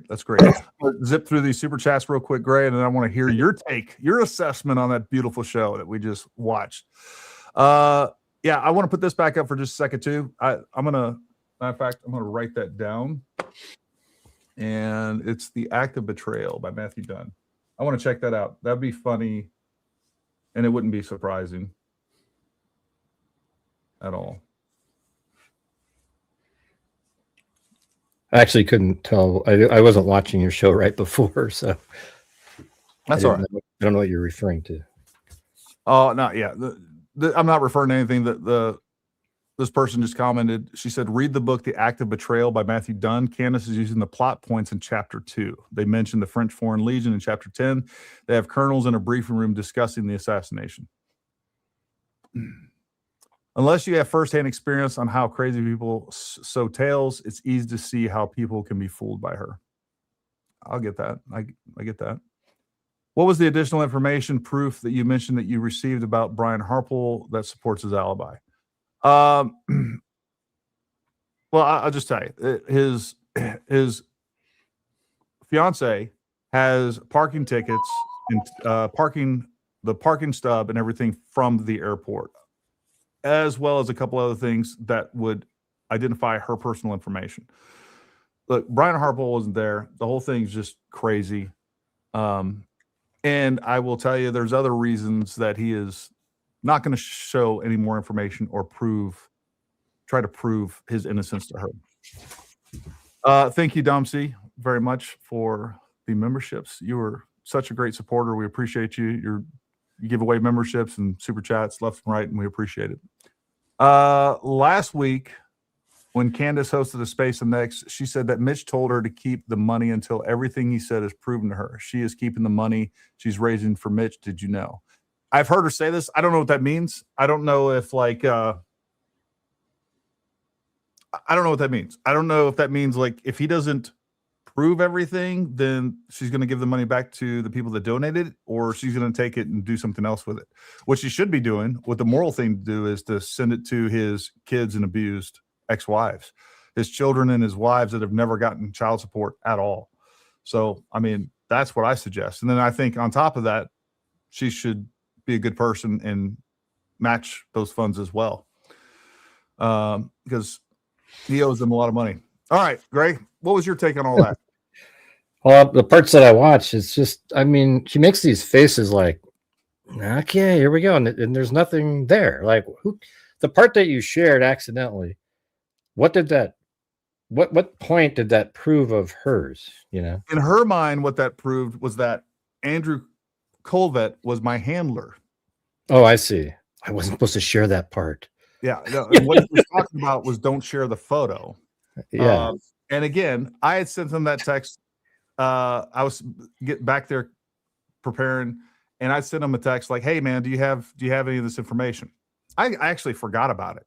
I was on live, and I looked over at my phone, and I just seen that he had sent this picture. I just thought that he wanted me to share that. Didn't read it very quick. I screenshot it, threw it up there. I should have been more careful. It was a dumb mistake on my part. I think we've all done that. Yeah, I mean, it just happens. I'm only human. I'm working on that. I ordered metal legs. I'm going full cyborg for 2026. But you know, the point is like, that's some big gotcha, as is the whole thing with his son coming on. I don't know if you saw that clip. His son came on to tell me about all this stuff. I talked to him twice on the phone. He told me that his dad, he told me that this guy that he doesn't even know. But anyways, the MPs called him. I already knew this, and they're acting like that was some big reveal, which also proves he was there. And they called him at 12:30, which further clarifies or reinforces and corroborates the fact that this report says this event happened at 11 a.m. 11:17 is when they called the cops. The earliest this could have been is like 11:10 a.m., given the narrative that they provide. So, like, I guess that's one of those things. I wasn't really following that part of the what was it 11:17? Is that this that whole narrative about that fort and stuff? I didn't. Let me see if I can find this real quick. I didn't follow it. Well, entertain the masses while I look this up. All right, should I make some faces or what do you want? You need to juggle. You need to do something. You know what? Tell everybody just your take on this whole thing. What's your thoughts? We want to. I just think it's great use. I think it's just pure insanity. Here's all you got to know right here. Just think about this for a second. All of these theories. There's a new theory.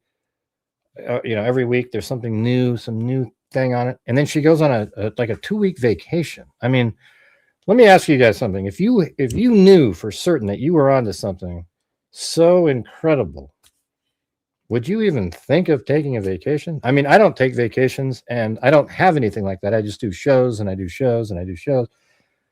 But why would she go on a vacation with this this just absolutely world-changing information, and you take off?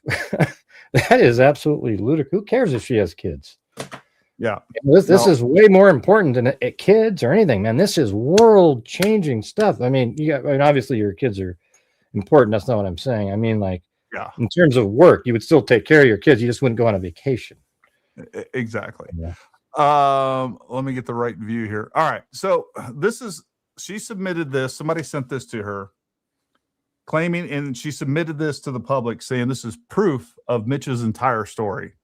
So just the fact that he's there is proof that, you know, that he walked into the secret meeting. So it says on Tuesday, 09 September 2025 at 11:17 hours, the Fort Huachuca Military Police Station was notified by Daniel Head of a suspicious individual on the southwest border mission headquarters. Officer Navarro, Officer Johnston, and Sergeant McCaslin were dispatched. Upon arrival, patrol spoke with CW2 Daniel Head, who stated that the individual entered the building with a backpack, making concerning comments. The backpack was taken away and placed outside on the north side of the building, and then they called the police station to report the incident. So here's what happened. This person walks into the headquarters with a backpack making concerning comments. The backpack was taken away, placed outside on the north side of the building, and then they called the police station. So how long do you think that amount of time is needed to cover that portion of the narrative? What, 3 to 5 minutes at most? Something like that? Well, they say right after that, they called the police, and that was at 11:17. She claims, or Mitch Snow claims, that he walked in at 07:37. So there's a 3-hour plus difference in time here. He wasn't in that building. They didn't keep him in that building for 3 hours and wait for 3 hours for them to call the police. You know what I mean? But what does it have to do with the Kirk assassination?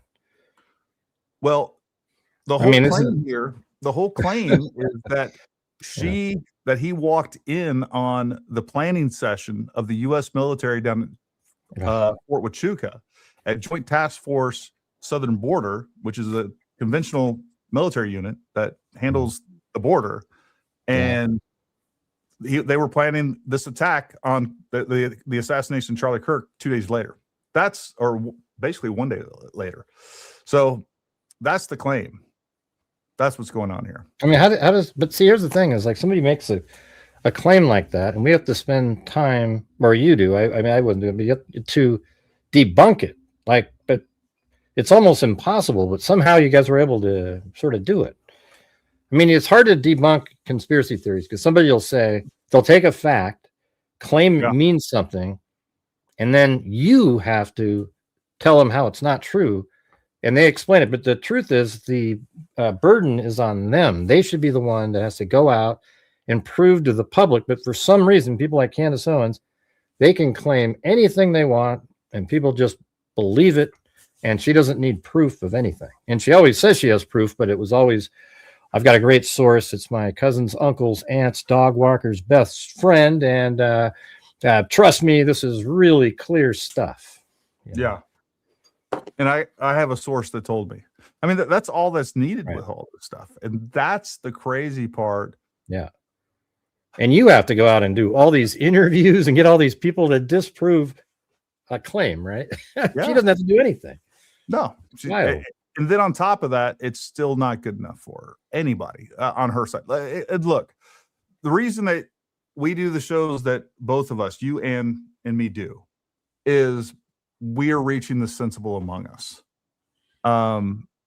You know, we're not here to try to win her people over. I don't even want her people. Now, with that being said, if we convert to some of those over, great. I'm glad. Hey, you know what? Join the sane crowd over here. We're the cool kids with brains. We want you to get out of the Candace cult. All right. But that's like, and the other thing that we do is, like, we put this information out there so people can see different sides of this and then see how, you know, they have a compare and contrast between reality and just make believe. And, you know, that's what we're here to do. I am not fooling myself in thinking that we are going to prove to the Candace crowd that she's wrong. I mean, well, she's never even been there. I mean, the thing is, we both went there and we kind of did our own thing, but we sort of met up sometime, you know, like, hey, look, we're over here. And, you know, you were focused on getting the drone footage, interviewing different people. And I was walking around the neighborhoods. You know, I mean, I think we did some amazing stuff. Like, I mean, I got all that footage from that house that showed Tyler Robinson walking a lot further, and the car driving, and then the filming of the fingerprints coming off the roof. And, we got all that stuff. And, once you're there, you can just see how easy it is, because every single time that you walk the route that Tyler Robinson took, nobody stops you, nobody says anything, and you can walk right up onto the roof, right where you just stepped over a wall and ran over and shot. Yeah. Right. It's one of the easiest things. I mean, it's almost ludicrous how easy it is. It really is. I mean, you would think there would be some kind of, they probably weren't just thinking about, oh my God, somebody's going to climb over and run across the roof and shoot somebody. It's always Monday morning quarterback and stuff like that. But it's crazy how all around campus on roof-like areas, there's places where people can walk. And then there's this little tiny wall that you just go over. Now you're on the actual roof of the building, Yeah. And I don't know. I just try to tell people it's so simple that, I guess that's what makes it difficult for people to believe. But if you go there, you would see it, It is. And then the other thing, one of my biggest takeaways from that is how ridiculous so much of the other theories, the conspiracy theories were. Like, oh, this person was over on this roof or this place over here. When you see how close everything actually is, right? It's so much smaller in person, and you have such clear visibility of everything. There's no chance that there was all these people tucked away in corners or up on a balcony or whatever else. So yeah, what about Plant Man? You don't think Plant Man could have been? I'm just kidding. I don't think Plant Man did it. Well, yeah. All of that stuff. Here's the thing: is once you just hear it, you already just know it's absurd. But then you still have to look at it because they're going to just keep saying it over and over and over again. Yeah. I do want to address this. It says Washington driver's license start with WDL. Now, look, I said this on the very first time that I showed this, like, okay, this could be real. This report, it could be that they just transposed things wrong. Like it says W0L. It could have been WDL. I don't necessarily doubt that this is like fake. It's somebody needs some retraining. All right, they need a little bit more attention to detail if you're going to start making some incident reports like this. So they got some things wrong. With that being said, let's say I believe that this is real. All right, that incident didn't take place at 0737. Everything here says it happened around 11 a.m., 3 hours later than what she's saying. So that's the biggest takeaway with her proof that she submitted. So yeah, but I got to tell you, I've read so many probable cause documents and police reports, and there's errors all the time. Little things like that, like, oh, there wasn't a W on the front of where it says DL. It's just the way it is, man. I don't really know how to explain it, but people want to make a deal over a little thing like that. I guess that's why you have to be absolutely perfect, but we're not robots. So people make little insignificant mistakes. Like, why does it matter really? Something like that. I just want to address this. Yes, has been proven it wasn't 30-06. That's not true. All right. No, nothing's been proven as 30-06. It was a 30-06. We're going to find out more information. Here's what I'll say. We can't say it wasn't a 30-06. Definitely hasn't been proven 30-06. So again, we're going to have to wait for more information about the ballistics. I think it just comes down to what kind of bullet it was. It really does. What type of ammunition, what was going on with that ammunition? There's like, I now have so many pictures that hunters have sent me of like shooting a rabbit with a 30-06 with a varmint round where it didn't exit. Like, quit pretending that 30-06 is just some freaking, No, listen to Candace. She said that if you use a frangible bullet, it vaporizes. The bullet actually turns into a vapor. Yeah. What the hell does that even mean?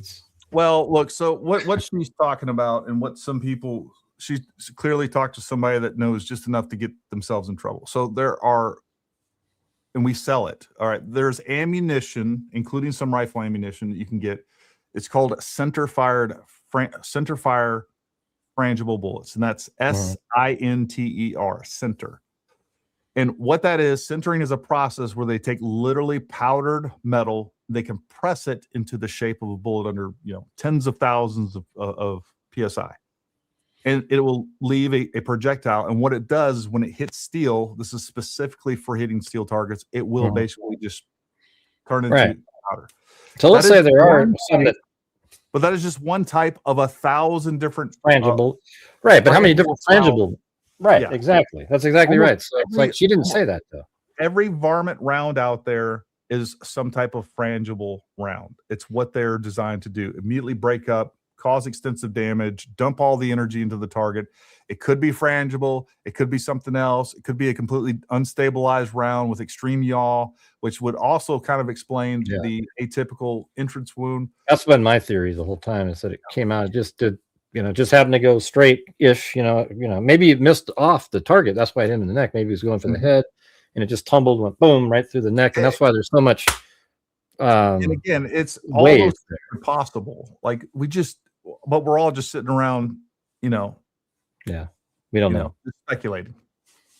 I feel bad for Erica. I hate that she's having to deal with this while she's grieving. I think maybe some things are being revealed about some close to him, but has nothing to do with the assassination. I'm not even seeing that. I've looked at this as objectively as I possibly can. And then, again, for the first 2 months of this, I was perfectly fine with TPUSA being behind all this stuff. And then I was just like, okay, look, they're just making mountains out of molehills. They're trying to drag this stuff up. I talked to other people that I knew that were experts in accounting. I just recently had Robert Barnes on. We talked about the accounting that goes on with TPUSA as a charity. They're trying to, look, this is a defamation and smear of TPUSA. And the real motivation behind this is once Charlie was dead, we wanted TPUSA to fold up tent and go home. And they're not doing it. It's not going to happen. They've continued to grow. Yeah, they've been dealing with a lot of stuff, but the fact is their donations are up. I know that's going to piss a lot of people off. They're damaging their reputation, but they're not damaging their ability to raise funds, which is what they do. They have just as much financial support as ever. I think that part's the most disturbing. It's like turning point right after he was killed. I don't think it was ever higher in the minds of people, sadly. But it was like, man, they had such great momentum, and then Candace Owens destroyed all of that and made a whole different, even though there's money coming in, the perception of a lot of people out there has totally changed because of her, and it's complete BS, Yeah. I want to address this comment. I don't think Mitch got into the base proper. I think he was just in a tourist area. That's probably why the MPs were called. He was acting sketchy, trying to get into areas he wasn't supposed to be. So once you're on base, now I haven't been on every base in the U.S. and it's been a while since I've been on a base, but I've been on, I don't know, probably 10, 15 different U.S. military installations. And once you're on, you're on. You can even go walk into any of these buildings. You can go to, a lot of times even the compound at First Group, but there's a lot of times where you could just drive into the compound at First Special Forces Group and go right up to First Special Forces Group headquarters, and you will walk into basically, a greeting area. It's where the staff duty desk is. But the point is if they're going to have secure meetings, those are in skiffs, either somewhere in that building in the back where they have a sensitive compartmentalized information facility. Everything is you're not getting in there, right? Or sometimes they'll have a skiff that's set up on its own. But the point here is he didn't walk into any secret meeting. He wasn't gonna witness people even leaving a secret meeting. So I don't doubt that he walked into Joint Task Force Southern Border headquarters and went to the staff duty. If you're on base, you could be a civilian. They're going to ask you just like they did, what are you doing in here? You have no purpose for being here. And clearly he said some stupid things. I have been in all these types of headquarters, And it would take a lot for someone to get the reaction of like, hey, take them out of the building right now, put his backpack on the side of the building and call the MPs and bring bomb sniffing dogs. That's what took place. That takes a lot. So, you know, there's portions of this that, you know, I get it. Hey, Happy New Year, by the way. You too, buddy. Yeah. Hope it'll Did you be a have good a one. Christmas? Yeah, it was pretty good. Did you get everything you wanted or just what you paid for? Yeah, I mean, I think I paid for all my gifts. Yeah, it was cool. It was cool. Yeah. Yeah, this is part of the problem with this, and why it has to be turned into a conspiracy is a lot of people just can't grasp the fact there's a deranged young man was able to pull this off. It has to be some gigantic conspiracy because one man couldn't do it. She said this is about Luigi Maggiani and Brian Koberger as well, which I know at least. I don't know how familiar you are with the Luigi case, but I know you're very intimately familiar with the Brian Koberger case, which, folks, by the way, if you're not following Gray Hughes Investigates, make sure you guys go follow him over there. He does some of the best breakdowns of events.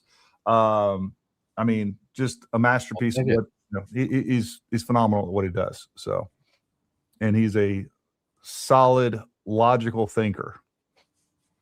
Well, thank you. You're welcome. Yeah, the Koberger case is, there's still people right now that think he's innocent, even though he all the evidence pointed to him and it was crystal clear, like literally, like, oh my God, he did it. And then he confessed to doing it. And he even, you know, pled guilty and gave up his right to appeal the case ever. And they still think, oh, he didn't do it. Yeah. It's like, what, really? I mean, come on. There's no way he would do that. Well, what is crazy to me is all these people that are basically trying to do everything they can to make sure that Tyler Robinson isn't held accountable, and trying to say that he's not guilty. Yeah, and I've told you this before. The Tyler Robinson, the case against Tyler Robinson is literally one of the strongest cases I've ever seen in the entire, 10 years or so I've been doing true crime YouTube. Yeah. I mean, it's literally just, wow. I mean, every single thing. He wasn't as smart as he thought he was. I mean, I guess, here's the thing. If he'd worn gloves and he didn't put the gun in the woods, and he had a better, like a COVID type mask on, this might have been really tough. Yeah. Well, I Because- think, just shut up. All right. We're not going to insult people. Who cares? Did I get dissed again? I always get dissed in here. Candace connection to the British government need to be investigated. It needs to be asked if they got to Tyler Robinson to off Charlie. Candace was in love with him, couldn't deal with Erica winning. Look, it would not, again, I have no evidence of this. This is just me speculating. It's let me get a tinfoil hat over here. I do think that the British, as we've seen with the Steele dossier, among other things that they've done to try to discredit Trump, and how they've been implicated in the lawfare against Trump, it would not surprise me at all if they were pushing some of this and they were part of the Psyop to ultimately discredit the Trump administration and to help fracture the right. They are very good at psychological operations, as are there lots of people out there, even the political left, the George Soros types. Look, there's whole think tanks with extremely brilliant people that know how to manipulate people through social media and everything else. And that's what we're seeing with this. And just like we saw time and time again, some of the evidence of that to me is every time that Candace accuses people of the exact same thing that she's doing. And she's accusing people of coordinating against her. All she has done from the beginning, this has been one big coordination between her and all of her surrogates, pushing this content out, causing chaos, causing deception amongst the American people. That's what she's been doing. So I don't know what to say about that. Let me just double check to make sure there was no more Wolves in Finance. Tyler Boyer. I don't know. I've heard about that. I've been meaning to check that out. We'll check it out. What I will say is basically I do know that they're accusing Tyler Boyer of doing basic estate planning. I'll have to look into it to look at the details before I completely write it off. But I'm not going to lie. I'm a little biased against some of the other stuff I have seen that has been debunked by Wolves in Finance, but I will try to look at it objectively. And if you want to hear my thoughts on it, I'm not a finance guy. You know, I don't play one on TV either, but I will take a look at, see what they have to say. And then if I need to bring back Robert Barnes on to go through that, be happy to. Let's hit a couple of last, maybe, that's Gray, you did see today where I was the first to post it, but it's been posted several times because my producer found it last night, where Mitch is now claiming that his father was the Zodiac killer. Oh, of course. Yeah. Probably. Oh, God. Yeah. This is what What's I have that? found more than once. Wolves in Finance has proven he will report without all the facts. That is exactly true. And Robert talked about that. Robert Barnes, who is a pretty straight shooter, talked about that at length the other night. If you think Candace is doing all this damage by putting these stories out, then why feed into them and amplify them for hours at a time? I'm not. This is a counter to counter those lies and to show why those things are lies. I'm just asking questions, the Beanie Baby. Yeah, just asking questions. Just asking questions. You know what's funny? She always says that, but that's not what she's doing at all. No. She's absolutely implying straightforwardly. And she's gotten way worse, in terms of her I mean, she's just so like her comments against Jewish people. It's not like you're just against Israel. She's literally blaming. What did she blame him for? Slavery and all this kind of stuff. And it's just when there's lots of footage of her previous where she's talking about how slavery actually began and was propagated throughout Europe and everything else by Arabs and a whole bunch of other things. So yeah, it's whatever fits for the day. But you know what? The scary part about Candace Owens is she's very articulate, pretty, and she just literally, when she says something, it sounds like, wow, she's really telling us the truth the way she talks, but it's not. That's the scary part. It's I think she's very narcissistic, and but she's so good at selling something. And it's bullshit. She can state absolute lies with a lot of conviction, and then she'll talk about things that she knows nothing of with a lot of conviction. And those are the most dangerous people.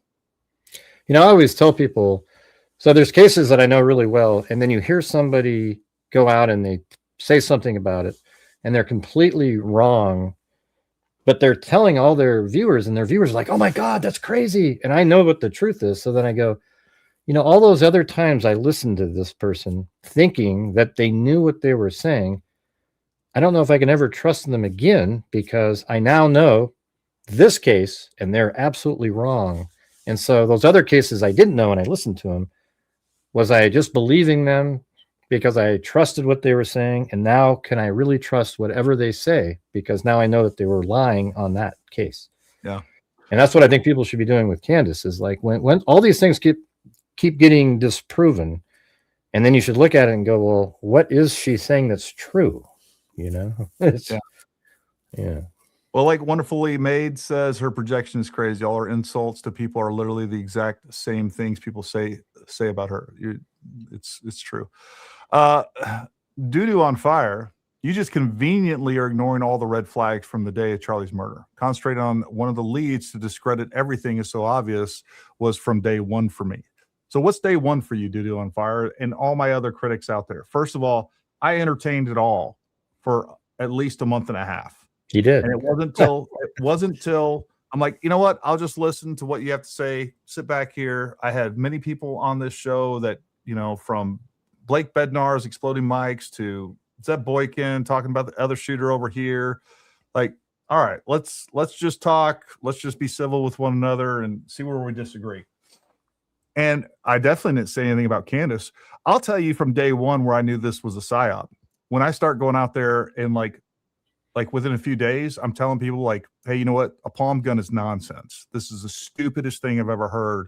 And ballistically, it doesn't make sense. The physics don't make sense. The logistics of it don't make sense. And then people are like, you're a Fed. You're paid by Israel. This is like week 2, if that.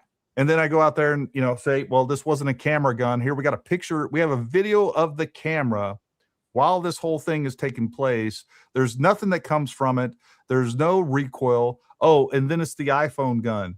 No, this is nonsense. Oh, you say the iPhone gun is nonsense? You're a Fed. You're paid by Israel. I hope those shekels are fun. $7,000 a post. Yeah, when are we getting those checks?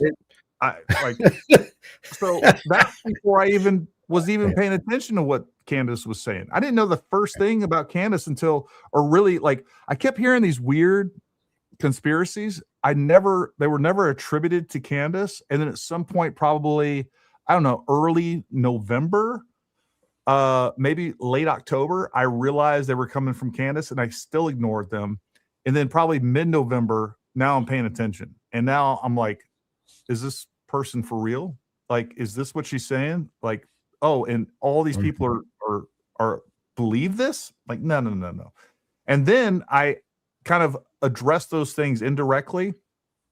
And then I realized, you know what? That's being a coward. We're going to call her out directly. And I just got so fed up with it because it was so obvious to me what she was doing. Her intentions were to destroy Charlie's legacy. Her intentions were to destroy TPUSA.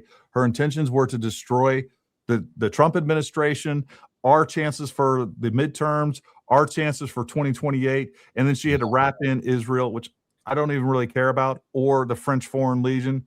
Like, it's just strange. Why do you think she was doing this? Why do you think she wanted to destroy Charlie Kirk's legacy and this kind of stuff? I think she's bitter. I think she is spiteful and bitter because, look, I think she had admiration for Charlie when she worked there. Who knows? I'm not gonna say that, you know, a lot of people are saying that she had romantic desires. I don't know if that's true or not. I don't really care. And then the people around Charlie, including Andrew Colvett, and this is nothing he shared with me. I'm speculating here. I think the people around Charlie realized how toxic she was. And then they kicked her out. She was there for like 17 months. And then, you know, she was there for 17 months, but yet she claims that she was a Mason of TPUSA, like she was one of the founders. She, you know, built TPUSA, utter garbage. Like, TPUSA was founded in 2012. It's been doing great ever since she left.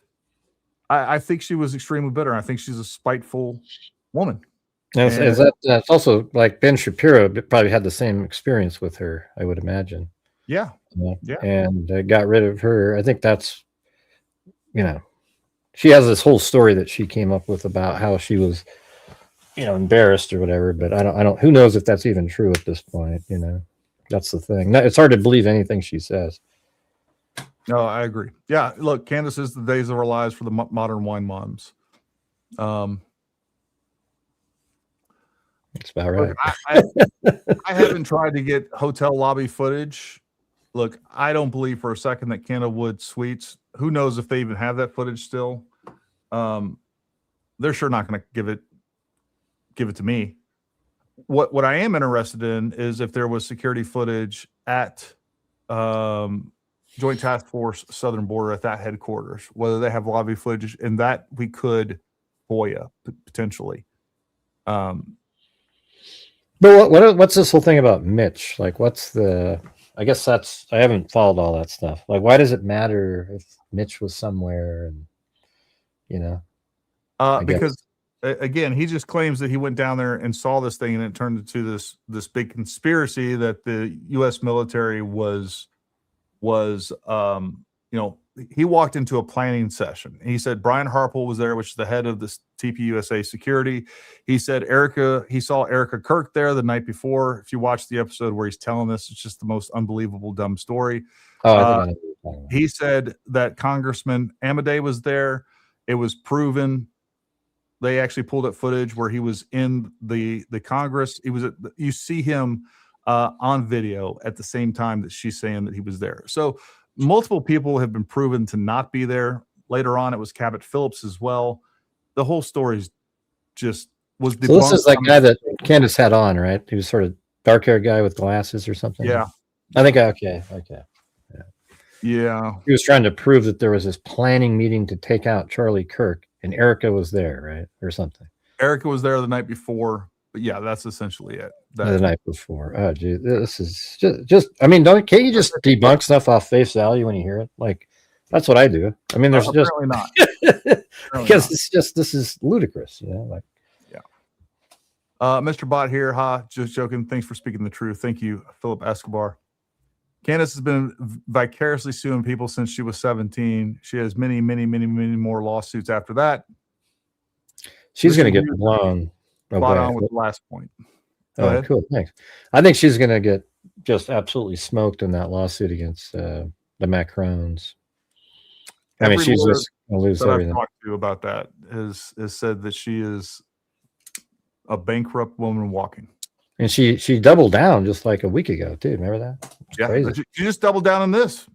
She just doubled down on this episode.